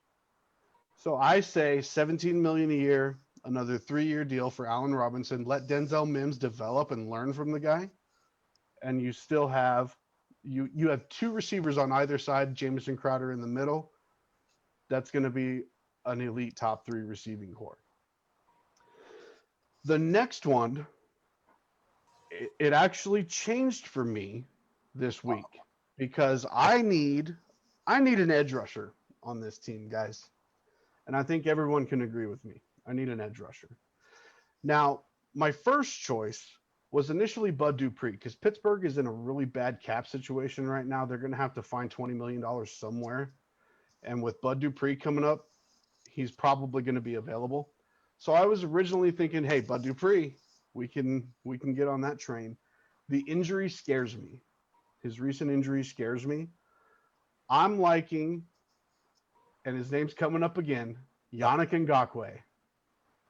I think Yannick Ngakoue from the Ravens is going to be great. I think we can actually get him for $15 million. Give him a couple years, I would say, like incentivize that contract, maybe do some sack bonuses or whatever. But here's the thing. He goes to Minnesota and he gets 5 sacks and then they get rid of him. He's got 1 sack with the Baltimore Ravens, but I think he could be a 10 sack per year guy. I think he can be a really good edge rusher while we develop the team and eventually be in a position to draft an edge rusher in the first round eventually. But I think we need to stopgap that hole, and we got to get pressure on the quarterback. Quinnen Williams desperately needs somebody on the edge. Jonathan Franklin Myers needs somebody on the edge. And Jonathan Franklin Myers needs a brain. He absolutely does, and I actually chewed him out earlier, Daniel. I chewed him out earlier. Okay. Sack today. So if we have a Yannick Ngakoue and a Bryce Huff on either side, real nasty. Scary, especially with Quinnen Williams plugging up that middle of the line. I'm telling you guys. So that was Thuney, Robinson, Elflein, Ngakoue. I really think, and it's probably not going to happen because he's kind of made it clear that he doesn't want to be here next year, but Brian Poole. I think we need a nickel corner because obviously with what we've seen from the Raiders, with what we saw from Higbee today, we have got to have somebody. We need a big body corner to stop those tight ends because they are destroying us. Yes. Waller killed us. Waller went for 200. We talked about that. 200 yards from a tight end, bro. You serious? Yeah. We need a slot corner. We need, a nickel corner, somebody. So I would really, my fifth is probably a dark horse. It's a long shot, but I'd love to get Brian Poole back. But that's my list. I was upset that Poole left. I was very upset. Yeah, not a bad 5 though, to be honest with you. And again, that's going to segue a little bit into my segment. I know we want to get the guys, kind of thoughts on where you're at, but listen, again, really some things that not only are pressing needs for us as of right now, but have been kind of pressing needs for us for seasons. And we just, we haven't been able to kind of fill those holes with guys that are able to stick and play at least a relatively high enough level for us to consider them as even long-term pieces. So look, it's the Jets. I mean, we've been, we've been in this spot for how many years now? So we got a lot to work on. But again, Joe Douglas has done some things. I just need Lon to call. But if Joe is listening to you, and I'm, come on, Joe. If he's listening to you, I mean, all of those guys are guys that I really do feel, and I feel confident can actually come in and maybe change the way that the fans, the ownership, the media, they think about how Ngakoue is only 25 years old. Exactly. Look, we were pushing for him, last season, and Joe didn't spend the money. We were, but there was that 18 to $20 million range that we weren't wanting to talk about because we didn't know how 2020 exactly. Yeah. Well, look, just imagine we give him 18-20 million and he comes in and has 5 sacks. That's rough, which is exactly my point against Jamal Adams. Is he's a hybrid linebacker, and you don't pay $20 million to a hybrid linebacker that gets 4 sacks a year. And that I think that even speaks to the difficulty that we were having with bringing Robbie back or not bringing Robbie back. I personally thought we should have gave Robbie 13 million. I know they were talking about, 15, and I'm thinking, Robbie was our one. I mean, nobody wants to say, he's a number 1 receiver because he's not Julio Jones, no. But he was our one. You know what I'm saying? He was our one. Guys, really quick. Bonnie unfortunately has to take off a little bit. So before we send him off, what I want to do is I want him to give out all of his social media information so fans of Weapons Hot can interact with the Lord of Lexus. Thank you so much. And guys, thank you. This is seriously my busiest time of the year, and I put in some serious hours today at work, and I'm beat. But I just want to say you can find me on Twitter at LonJets. and I'm floating around a lot of the social groups on Facebook, but the best way to interact with me would be at Jet Zone Radio on Facebook as well. And I do want to say something. I'm so impressed with the knowledge that's coming out of this program tonight. And I can't wait till it's done so I could share it with everyone, because I was so impressed with the way we broke down all those free agents just now. And this is the kind of sports talk you actually don't get. You don't get it because you have too many boo birds. That too many people want the team to come together in 1 or 2 seasons. There are too many people that are so negative that it makes being a fan just a horrible experience. All the men in this room love the Jets, for good or bad or worse. We're here. We're going to stay. And I respect you all. I thought all the points made tonight were fantastic. And peace out. I'll see you guys next time. Thanks, Lon. Love you, Ronnie, bro. I'm going to take this shot for you, man. Thanks, fellas. Appreciate y'all. Good night. All right, ladies and gentlemen, Mr. Lon Siegel from Jet Zone Radio joining us tonight. Always dropping some fire, dropping some knowledge. It's always a blast when he comes to join the show. So now, Kevin, it's your time to shine, my friend. Mr. Jackson is going to take us in the spotlight. In the spotlight with Kevin Jackson. Spotlight. All right, brother. All right, ladies and gentlemen, boys and girls, for another episode of In the Spotlight, the white hot blazing spotlight on Weapons Hot tonight. Sam Darnold.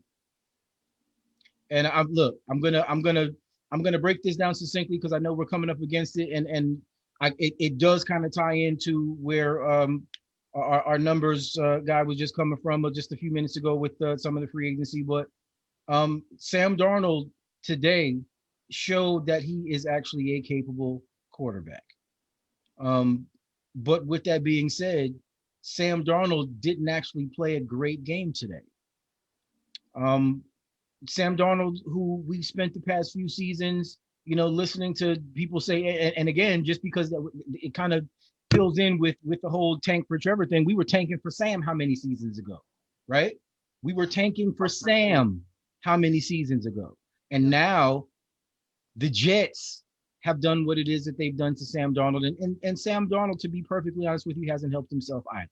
So if what it is that we're going to do today, and just because I kind of want to kind of wrap this up into a neat little bow, because it is about Sam, but also does tie into the whole conversation about Trevor Lawrence as well. Okay. Sam Darnold this season, if you just take a look, 6 touchdowns, 9 interceptions. Sam has more games with multiple interceptions this season than he has with multiple touchdowns. Franchise quarterback. That's who we thought that this guy was. He's eclipsed 200 yards 3 times this season. 3 times this season. Jeff said it earlier with the 99.8 rating. That's the highest he has this season. He's eclipsed 90 rating twice before this with a 97 against the Raiders, which was a decent game. We got to give it a decent game. It may not have even been on the level of the game that he played today, because there were some other things, and not to mention the turnover, because he had an interception against the Raiders also. But then previously against the 49ers in a game that really we were poised to win that game. The Raiders were having all types of injury issues, and we kind of shit the bed in that game, and that's difficult. But Sam Darnold is the guy that we thought was going to be our guy. We thought Sam Darnold was going to be the next guy to put on the fur coat and stand on the sideline with the sunglasses and be who it is that we've looked at as our franchise guy. And what it is that we've gotten out of Sam Darnold as of right now is so much inconsistency. It's so much frustration. And I'll be perfectly honest with you. I'm sick and tired of watching Sam Darnold in these press conferences saying that he has confidence in what Adam Gase is doing. It's pissing me off. Yeah. And it's pissing me off because if he is even remotely who it is that we kind of thought that he was, and I know you want to be that guy that stands up in the press conferences and says all the right things and does all the, all of the great, excuse me, the little cliches and all of that. But I'm just going to be honest with you. Adam Gase, I believe, has actually caused more damage to Sam Darnold than anything that Sam Darnold has done to himself, because you don't draft veterans. You draft rookies. You draft guys that need that guidance. You draft guys that need that steady hand. They need to be taught certain nuances of the game. And Adam Gase and whatever the guy, the other little guy that throws the red flags, I refuse to commit his name to memory. Whatever it is, anyway, scrub. Patton Oswalt, man. Yeah, right. The Hobbit guys. Is that Yeah. Anyways, yeah, those guys they've mishandled Sam Darnold. And again, I can't alleviate all of the responsibility from Sam. I just can't do it. But what I can do is I can be realistic. Sam Darnold has all of the skills, all of the talent. He can make all of the throws. If he's put in the right situation, he can actually be an extremely talented quarterback on this level. He may not be it. And depending upon who it is that we bring in next season with regards to the coaching staff, I'm not necessarily sure if we're going to command a top level, a high level coaching, I guess, quality candidate, saying that Sam Darnold is going to be our guy. That's what you're. Sam Darnold come out of USC, and I mean, we've touched upon it already. USC quarterbacks have, not necessarily been great historically. My brother, whose football opinion I respect, probably just as much as I respect anyone else's, told me when we drafted Sam Darnold, he's a USC quarterback. He might be okay, but he's not going to be great. And I cannot get that statement out of my head because I was gung ho. Like I said, I was a Lamar guy. But when we drafted Sam, I said, okay, you know what? Now we cooking with grease now. Now we can make something happen. And I remember my brother calling me saying he's a USC quarterback. I mean, immediately threw all the water on all the fire. I was kind of pissed off for the rest of that day. But it was prescient because now we're looking back and saying Sam Darnold has shown flashes, but he's not really the guy. And I think it would take a Herculean effort from any coaching staff that we bring in to make a guy with what looks to be average, right about between 55 and 60 quarterback rating every week, to be a franchise quarterback, especially in New York, in this market, with this team, with the type of media coverage and with the type of supporting cast that we haven't been able to provide him with better. Okay. And CJ says this, and it's even part of our opening. The Jets tax must die. Sam Darnold isn't going to be the guy to get us to the point where people want to come and play here. And it's unfortunate. Greg Williams, I thought, probably had a bigger impact on bringing guys in here, and he's no longer here either. So that, again, Sam Darnold's in the spotlight because it directly kind of ties into the entire conversation that we're having about Trevor Lawrence. Trevor Lawrence is a generational talent. Jeff, you touched on it earlier. You watch the game and you're looking and you're thinking, this guy is an alien. And he is exactly what it is that we would need in order for this fan base, for this team, for anybody that's associated with the Jets to feel confident about our trajectory going forward, especially with regards to if the most important position on any football field is going to be manned by someone who is capable, who is qualified, and who's going to be good enough in spots to get us over the hump. Trevor Lawrence looks like he has all of that and some in his bag, period, point blank. I said it previously that I kind of thought that him and Justin Fields were close over the course of the past few weeks. It is obvious I was wrong as hell. Justin Fields is a good quarterback, and he's probably going to make some team happy on the next level on Sundays. But I'll just be honest with you, he's not Trevor Lawrence at all. And the fact is that if this win today takes us out of the sweepstakes for Trevor Lawrence, I think Joe Douglas and his acumen with regards to talent evaluation and building a team, and he's got the pedigree. I think it's going to be severely and sorely tested.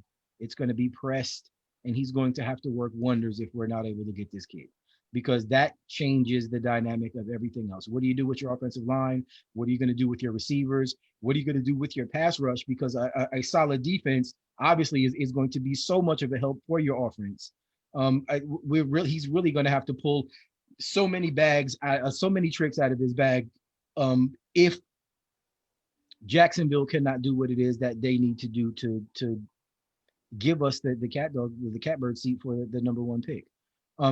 Trevor Lawrence is an awesome quarterback. Trevor Lawrence is not going to be the savior for this team if we do not fill all of these other holes, if we do not get more weapons. I've said this for seasons, and it's been something that I think still holds up. Sam Darnold didn't want safety blankets. Sam Darnold wanted weapons. Sam Darnold wanted guys that strike fear. When you talk about how can I kill him, that's what Sam Darnold wants. Sam Darnold wanted bazookas. Sam Darnold wanted tanks. He wanted anti-aircraft missiles. He wanted all of that. And what we ended up giving him, again, a 25 and 2 slingshots with 1 rock. It's not good. We're in bad shape. And what Trevor Lawrence is going to have, Trevor Lawrence might have a 22 rifle. He might have something that, maybe you might be able to hit from long distance. Denzel Mims is a beast. If we don't get an offensive line, Trevor Lawrence is going to be running for his life. The defense the defense really kind of needs more to be able to prop up what it is that they need to do to compensate for the insufficient, ability of our offense to score at a prolific, kind of level. And Trevor Lawrence coming in, he might actually give us a boost, but he's not going to be enough, right? He's not going to be enough. So Jim's point about the free agents, those guys that we bring in, those are going to be the foundational pieces that allow Joe Douglas's picks to grow and blossom into the players that are going to be a perennial playoff team come 2023, come 2024 and 25. When we're actually getting towards the end of whoever the rookie quarterback is, towards the end of that rookie contract, when not only has he been able to go through those growing pains, but he's also grown with his surroundings, grown with the coaching staff, and actually put us in a position to really feel like we're on solid ground. Trevor Lawrence actually is that guy, but Trevor Lawrence can't do it by himself. So if we're just thinking that drafting Trevor Lawrence is the end all be all, it's unfortunately not going to be that way. And if you cannot point to anything else, we can point to Sam Darnold. And that's why this show is called Weapons Hot, and the Jets gave Darnold weapons not. They really haven't given him enough of anything. And to be perfectly honest with you, the one thing that he needed the most, Adam Gase, was not it. All right, anyways, that's in the spotlight for me tonight, guys. Listen, Sam Darnold is our guy. It's going to be really interesting to see what happens over the course of the next couple of weeks because Sam got to win against a playoff team today. Let's not sleep on that fact. Don't take it away from him either, man. Don't. Let's not. And if nothing else, that actually might help to maybe boost his trade value if that actually what it comes to. So, in the spotlight, Sam Darnold with a little Trevor Lawrence peeking around the corner, trying to get a little light on his forehead and the golden locks. What do you guys think? Where am I at? Kevin, I just wanted to say things that really stood out to me in that monologue. In that, for one thing, I saw this at the beginning of the season. I thought it was very, very, very, very telling that every receiver, with the exception of Chris Herndon from Sam Darnold's rookie year, gone off of the opening day roster. That was very telling from the get-go and showed you what type of season this is going to be for Sam Darnold. One of the reasons, again, one of many reasons of preseason or lack thereof really hurt the Jets this season. They were one of the teams that were really affected by it. I'm not saying that, those 4 exhibitions would say, hey, the Jets are division champions right now. That wouldn't be the case. I'm not saying that by any stretch, but it certainly would have helped if Sam could have had those 4 consequence-free opportunities. Exactly. In street building. Yeah. So, and one thing too, I think that's very attractive about Lawrence, and not just his play. Lawrence has really impressed me, and I'm sure no doubt several others this offseason, this college football season, in the sense that he became a strong leader, and Justin Fields did too, by the way, a strong leader off the field as well through both his work through societal change and the fight to get players on the field this season. Both of them were active voices in both regards, and so I think they should be commended on that, and they should see their value rise because of that. They have strong leadership qualities, so I think that's something else that's true that truly contributes to the Trevor Lawrence and the Justin Fields. Maybe not dilemma per se, but the conversation. Let's leave it at that. And what's so interesting about Sam is, again, the Jets have been very inconsistent with their weaponry, but it shows that they do have a plan. But here's the thing: like you said towards the beginning of that, Sam has not held his case.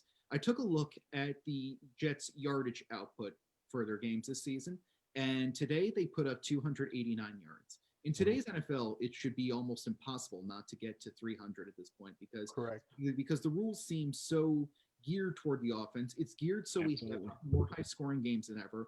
games that were 49-42 with 5 minutes to go in the fourth quarter, they're I don't want to say they're commonplace right now, but you see them a lot more often. I say you see one of those games maybe once a month. You were lucky if you got to see those maybe once every 2 or 3 seasons back in the day, as late as the 2000s, I want to say. So but you see that a lot more, and that is not sustainable in today's NFL. And you take a look at the Jets yardage outputs this season. They had in their 6 highest outputs, they put up 289 today. That goes in that tally. In their 6 highest offensive outputs this season, Joe Flacco was the starting quarterback for 3 of those. I think that's very telling. Now, granted, there is a bit of a small asterisk next to it. Flacco did have the services of Perriman, Mims, and Crowder all at the same time. So you really have to wonder if that played a factor, if that played a role, and I'm sure it did, at least in some capacity during the process. And I feel at the same time where if Joe Flacco was able to garner something out of this offense and Sam Darnold was not, that's very telling and shows you a change probably should be made at this point in time.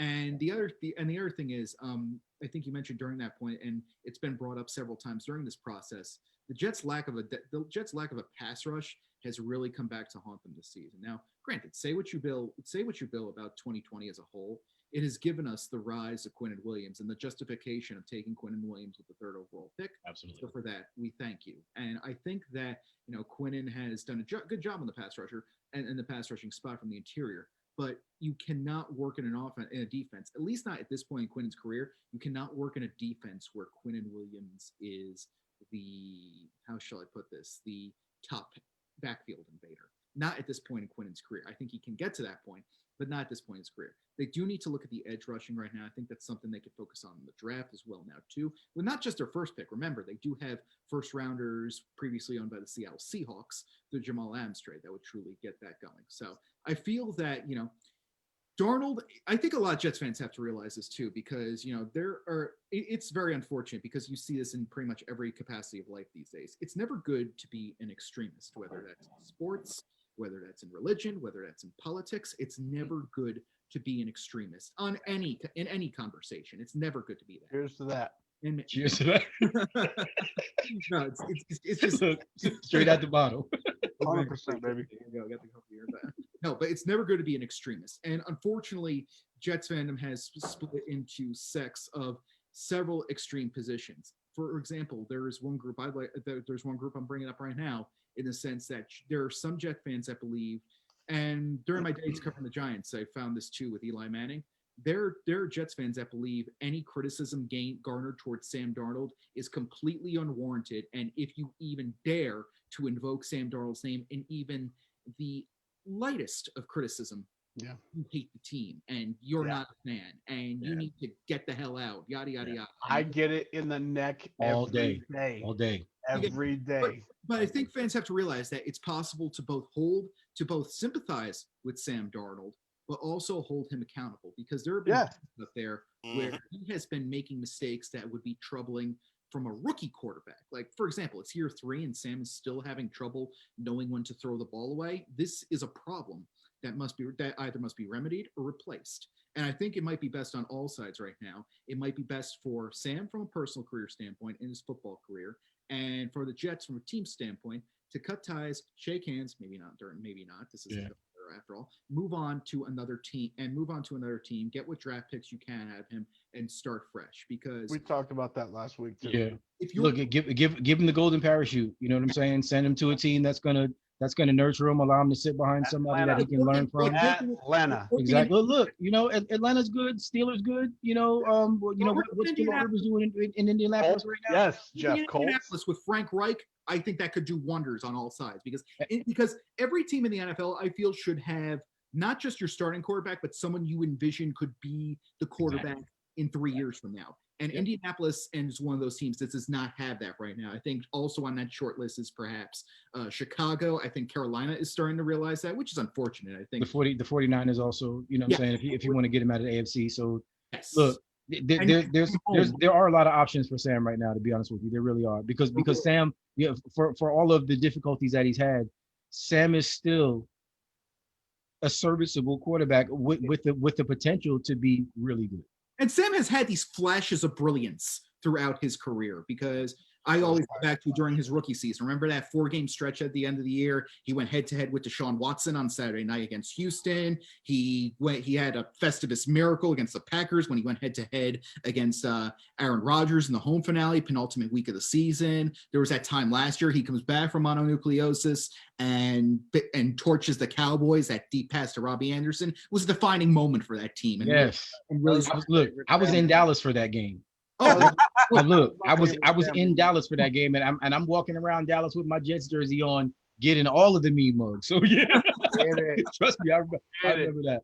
So there is flashes of brilliance from this kid, and we should give him credit in the first place for having flashes of brilliance despite a makeshift offensive line, despite a lack of receiving weaponry. So there is talent, there is potential in him. I just think that right now the Jets can't afford almost to host a redemption story. I said it was the same reason it was good that they didn't hire Mike McCarthy, because Mike McCarthy was going to get a chance in the NFL at one point or another, whether he deserved it or not. But the Jets have enough on their plate right now. Yeah. Look, any failure in New York is going to be multiplied by 50% because, look, I'm in the media, and there's no doubt there's a lot of people who seem to thrive on the quote-unquote same old Jets excuse. There's a reason every NFL draft, it's a tradition at this point. Well, the Jets on the clock. Let's go back to their fans booing Kyle Brady back in 1996. It's a tradition. It's more of a draft tradition at this point than Mr. Irrelevant and the first round outside combined and the commissioner handshake combined at this point. So there's always that bit of New York scrutiny. I think, CJ, you call it the New York tax, as a matter of fact. I think that's part of it in a way, where any mistake you make in New York is, especially in a green uniform, is magnified by 50%, or at least. Right, well, that's because the New York Jets fan base is like a raw, exposed nerve. Look, we've been lied to, we've been bullshitted to, we've been promised a bag of goods, and it never got delivered. And you want to know the biggest fucking problem with this organization? It's its power structure.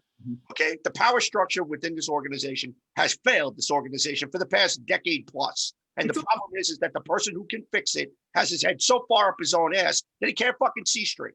So until he decides to pull his head out of his ass and to actually go back to a traditional NFL power structure, and you turn the keys to this franchise over to Joe Douglas and let this man make the decisions that he needs to make in order to turn this ship around, then guess what? 2021 is going to be a carbon copy of 2020, 2019, 2018, 2017, and so on and so forth. We're just going to repeat the same failures over and over again. In that regard, this has been the biggest bugaboo with Jet fans all over the world, because we're tired of seeing the same bullshit over and over and over again. Leon Hess had to be on his deathbed for him to change everything. Are we waiting for the Johnsons to go into that same scenario where they need to be on their deathbed in order for things to change? Why does it have to be that way? It doesn't have to be that way. Okay, Joe Douglas is not going to kick in the door of Johnson & Johnson and tell Woody and Christopher Johnson how the fuck to make baby powder or to make tampons or to make baby oil or whatever. Okay? So Woody Johnson does not, although he is the owner of the franchise, does not have the right to sit here and to tell him how to run the football team when he doesn't fucking know how to do it. Woody's got his own issues right now too. Am I right? Or am I wrong? Tell me. You're absolutely right, CJ. And get this. I think that almost there is a sense of, there's almost a sense of Chicago Cubs lovable loser type deals, and that not even. Sorry, Jets has become a type of moniker that Jets fans almost have had to bear over the years, much like Cubs fans bore the quote unquote lovable type deal. Fair, okay, I see your point. I'm not saying Jets fans have enjoyed it. That's what I'm trying to say. I've learned that more in this past 90 minutes than I have ever. So, but I think at the end of the day, but just to finish my point, the Jets can't afford to be hosting a redemption story right now. They don't need that kind of scrutiny at this point. And while I believe there could be a future ahead for Sam Darnold, I just feel that, his redemption, his returning rise, it can't come in New York. They have enough problems. No, you're right. And right. They need a guy who's going to come in here and who's going to have the balls to slay the dragon. And the problem is that Sam Darnold is not it.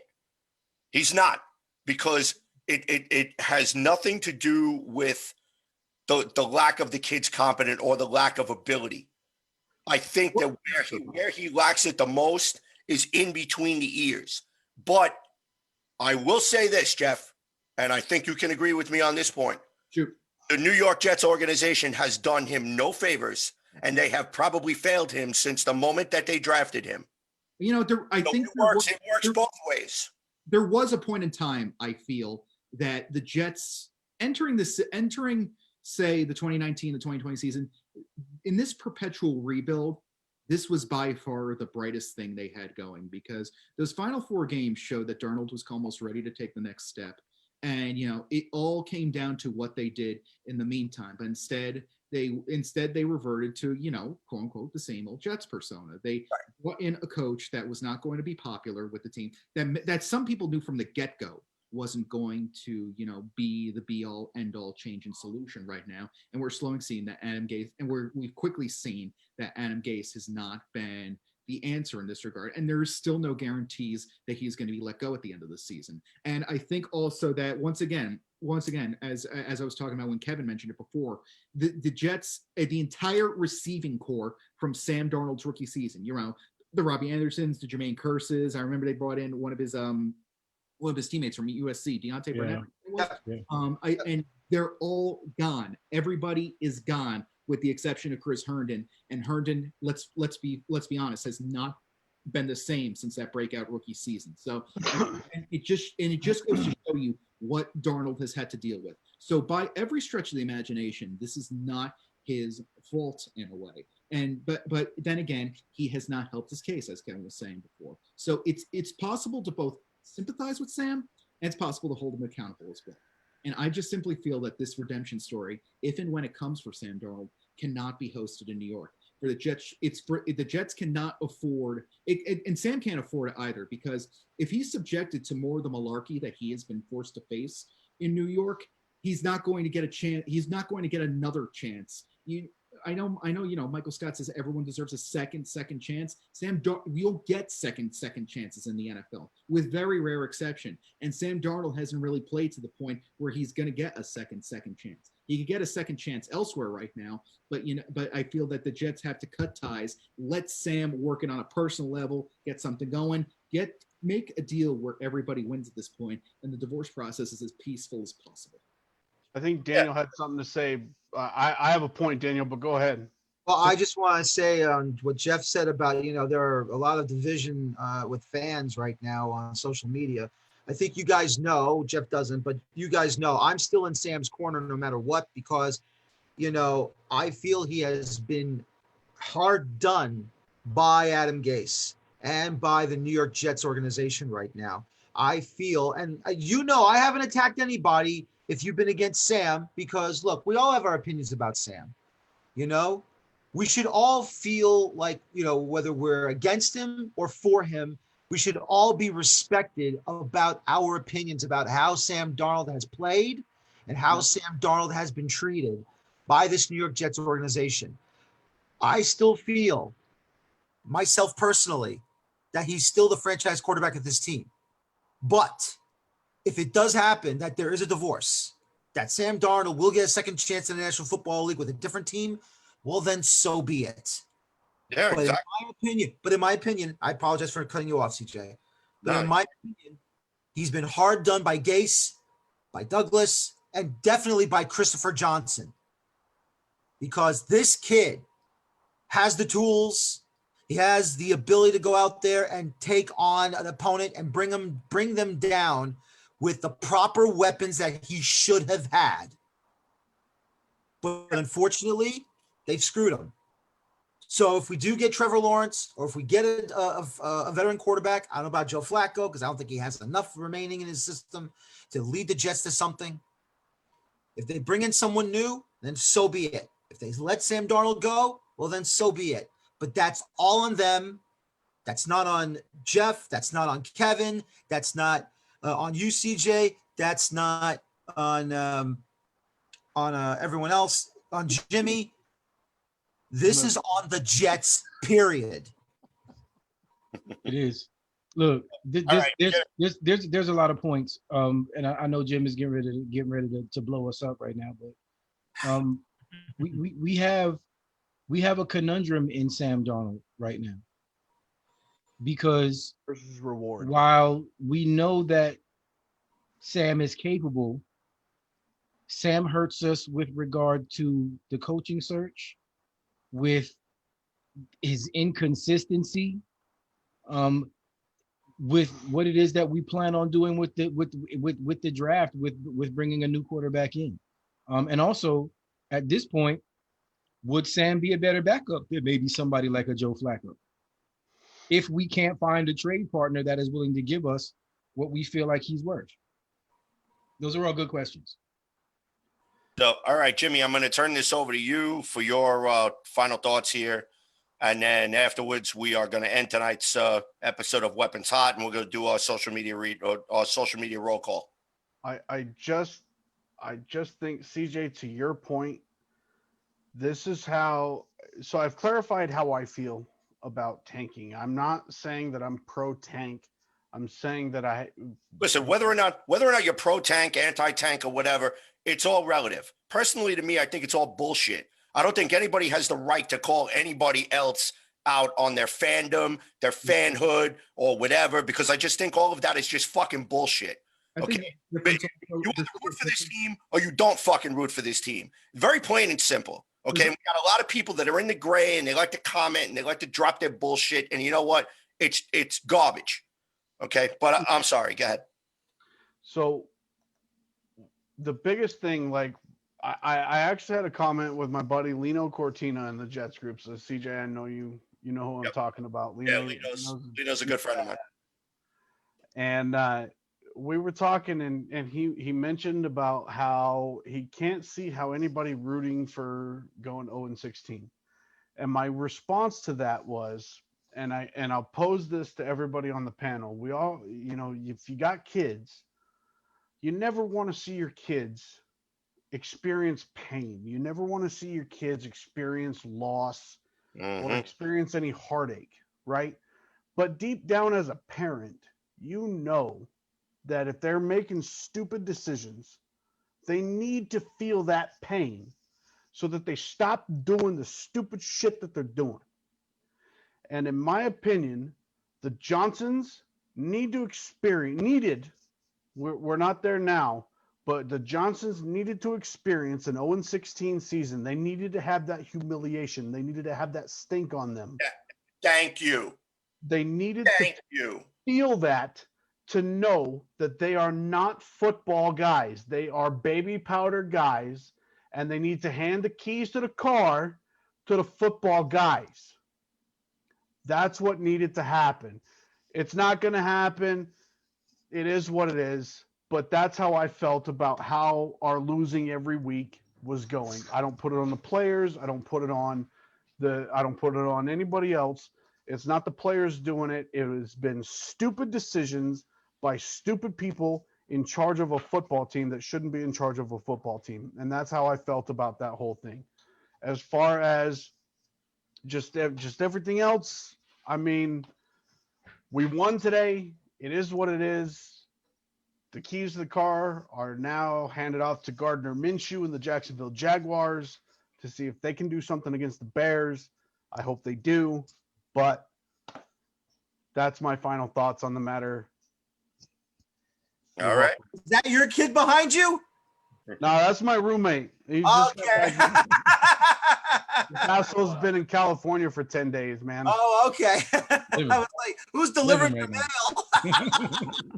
All right. So, ladies and gentlemen, that's going to do it for tonight's episode of Weapons Hot, a New York Jets fan broadcast. But before we sign off tonight, Mr. Jeff, first off, I'd like to thank Mr. Lon Siegel, who had to depart us early, unfortunately. Mr. Jeff Magliochetti for taking some time out of his evening to come and spend time with us tonight. Jeff, you know we love you. And Mr. Daniel Feuerstein, who is our resident angry New York Jets fan extraordinaire.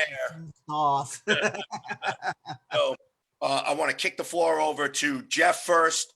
Jeff, can you give out all your social media information so fans of Weapons Hot can follow you, interact with you, talk with you, etc.? Absolutely. By the way, just remember, Jets fans, there's a difference between rooting for a tank and solace in losing. Let's just remember that. Yes. Forward. Yes. Thank you. There's a difference between the two. So you can follow me on Twitter at Jeff J Mags, where I cover the NFL, the WNBA, the WNBA is New York Liberty, and NASCAR as well, starting in 2020. Hey, my man. Yes. Oh my goodness, thank you. But I'm an Idaho. I'm a NASCAR fan. I've been a race fan my whole life. Sorry. Continue. No. Hey, look, it's totally fine. I've been a race fan all my life, and once they appeared to be the sport getting their act together quickest in terms of coming back, I decided, hey, let's do this. But I cover the Jets for Empire Sports Media, where I also write about, get this, I also write about the Buffalo Bills. So you can imagine how that's been What? Interesting thing going as well. So very interesting combination. And I was about to hit follow on Twitter. I don't know if I can do that. no, but no, you can imagine how weird this transition's been with the Liberty. I got you, buddy. You're a man. Me too. I got you too. Thank you, sir. But I think that they you can follow me there. You could also follow me on Instagram if you're into looking pictures of my mug. I try to avoid that most of the time anyway. But that's at Jeff Mags, no J in that one. So thank you for having me on. Thanks for having me on, CJ, Kevin. You guys have done a fantastic job. Jimmy, Daniel, great job. Great talking football with you guys. And hopefully hope to do it again in the future. There should be a lot to talk about moving forward with this team. Absolutely. As someone who writes about this team, been doing so since the 2018 season, say what you will about this team, there's always something to talk about. So, and for that, we thank you. Absolutely. All righty. Thanks, Jeff. Appreciate you, bro. Daniel Feuerstein, it is your turn to give out your social media information. And once again, it's on Twitter at capital letter D, capital letter F, lowercase CUERSTEIN. I'm also on Facebook as well, Daniel Feuerstein. So covering anything Jets because I love to. All right. So, Mr. Jimmy Jardine, give out your social media information so fans of the show could also follow and interact with you. And also, you have a very interesting article that you just posted not too long ago. I actually do. So, I mean, with us winning today, I don't know how relevant it is now, but so I write for TruthSerumFootball.com, and I did an article that just launched on Friday about the potential for Bill Cowher to be the next New York Jets head coach. And that article actually went viral on the website and on Facebook, and in less than 24 hours had over 10,000 views. Obviously mixed reactions. We're going to have some people saying that they agree with me. We're going to have some people saying that I'm an idiot and I'm crazy, and it is what it is. But the fact of the matter is they clicked on my damn article, so y'all can go for yourselves. But good enough, man. But well, yeah, it was actually really great. I also went ahead and made a Twitter, so I did the thing. I did. On, man. I got you, Kevin. You can follow me on Instagram, Facebook, and Twitter at Jets by Jimmy, as you can see on the screen. So fortunately, that handle's been available on all my social media. So I do want to thank you, Jeff. Thank you very much, Daniel. Always great to talk to you. I'm much appreciated, guys. I really have a great time on this show, and I can't thank Kevin enough, and I can't thank CJ enough. And also just, talking to Kevin and CJ, I don't mean to take up too much time, but my Jets by Jimmy Facebook page has actually just broke 50 followers in less than a month. Nice. And, obviously in the grand scheme of social media numbers, I find that to be huge for me. It's huge. Every last one of the people that have followed my page, I greatly appreciate it. And it all started with CJ and Kevin actually giving me Kevin Robbins as well, giving me a shot on live rounds. And I appreciate that. But CJ and Kevin, you guys giving me, I've been on the show a couple times, and then you guys giving me this opportunity to actually be on with you every week has really helped me out. And I can't thank you guys enough. And I don't have another Coke in here, so this is straight apple Jack Daniels. So much appreciated. I thought there was no drinking on this show. Damn it! What? What? I didn't get the memo. In all seriousness, I did 3 shots on it, so come on. I've been drinking from day one. That's why you keep blacking out the screen. Those are the pee breaks. Those are the pee breaks. Right. I had to go get another bottle. Right. Yeah. Right. But CJ, Kevin, I wanted from the bottom of my heart, I wanted to thank you guys for this opportunity, and I love talking Jets football with you. It started as me just a fan, rambling bullshit on the Jets groups, and it has grown into this, and I can't thank you guys enough. It's a beautiful thing. Thanks a lot, bro. Appreciate you. No question. I'll ask the bartender to take everything from the top shelf and put it all in the big glass. Yo, Tennessee apple, baby, top shelf, Tennessee apple. All right, CJ. Ladies and gentlemen, you can follow the Weapons Hot broadcast at CNC Jets Factor on Twitter. You can follow me at JetsFan0523. My partner in crime on the other side of the glass over there at his top secret bunker, Mr. Kevin Jackson at Spotty Blackman. You can shoot the show an email, Weapons Hot Podcast at gmail.com. Almost forgot the email address for a second. Don't forget to find us on the Worldwide Sports Radio Network. You can access it by going to their Facebook page, going to their website, where you can also find some really cool articles. I myself contributed with an article last week about my thoughts about the Greg Williams firing. I do have another coming up in the next week or so in regards to the New York Jets situation, and also my thoughts on the Jeremy Schaap outside the lines video, which we actually talked about last week. So you could also follow the Weapons Hot Facebook page. Our content is up there. Give it a like, give it a listen. Message us. We'll message you right back. We love talking to different fans about the state of this team. Also leave us some feedback, because we love going back and forth with you guys about the New York Jets here on Weapons Hot. Also, don't forget Worldwide Sports Radio Network. Download the app. You can not only catch our show, but also the other cool shows that they have on their network as well. Don't forget to check us out on Sports War Radio. Don't forget to check us out on Snowman Digital Media. So many different places where you can get your Weapons Hot fix. So be sure to go and do that. So, ladies and gentlemen, for Mr. Daniel Feuerstein, Mr. Jeff Magliochetti, Mr. Jimmy Jardine, my co-pilot, Mr. Kevin Jackson, this is CJ the Painkiller D. Simone signing off. And tonight, we will leave you guys with still, in my opinion, is the best chant in the National Football League.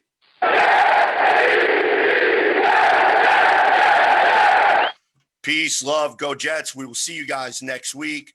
Merry Christmas. Happy Hanukkah. Stay safe. And for God's sakes, keep your masks on.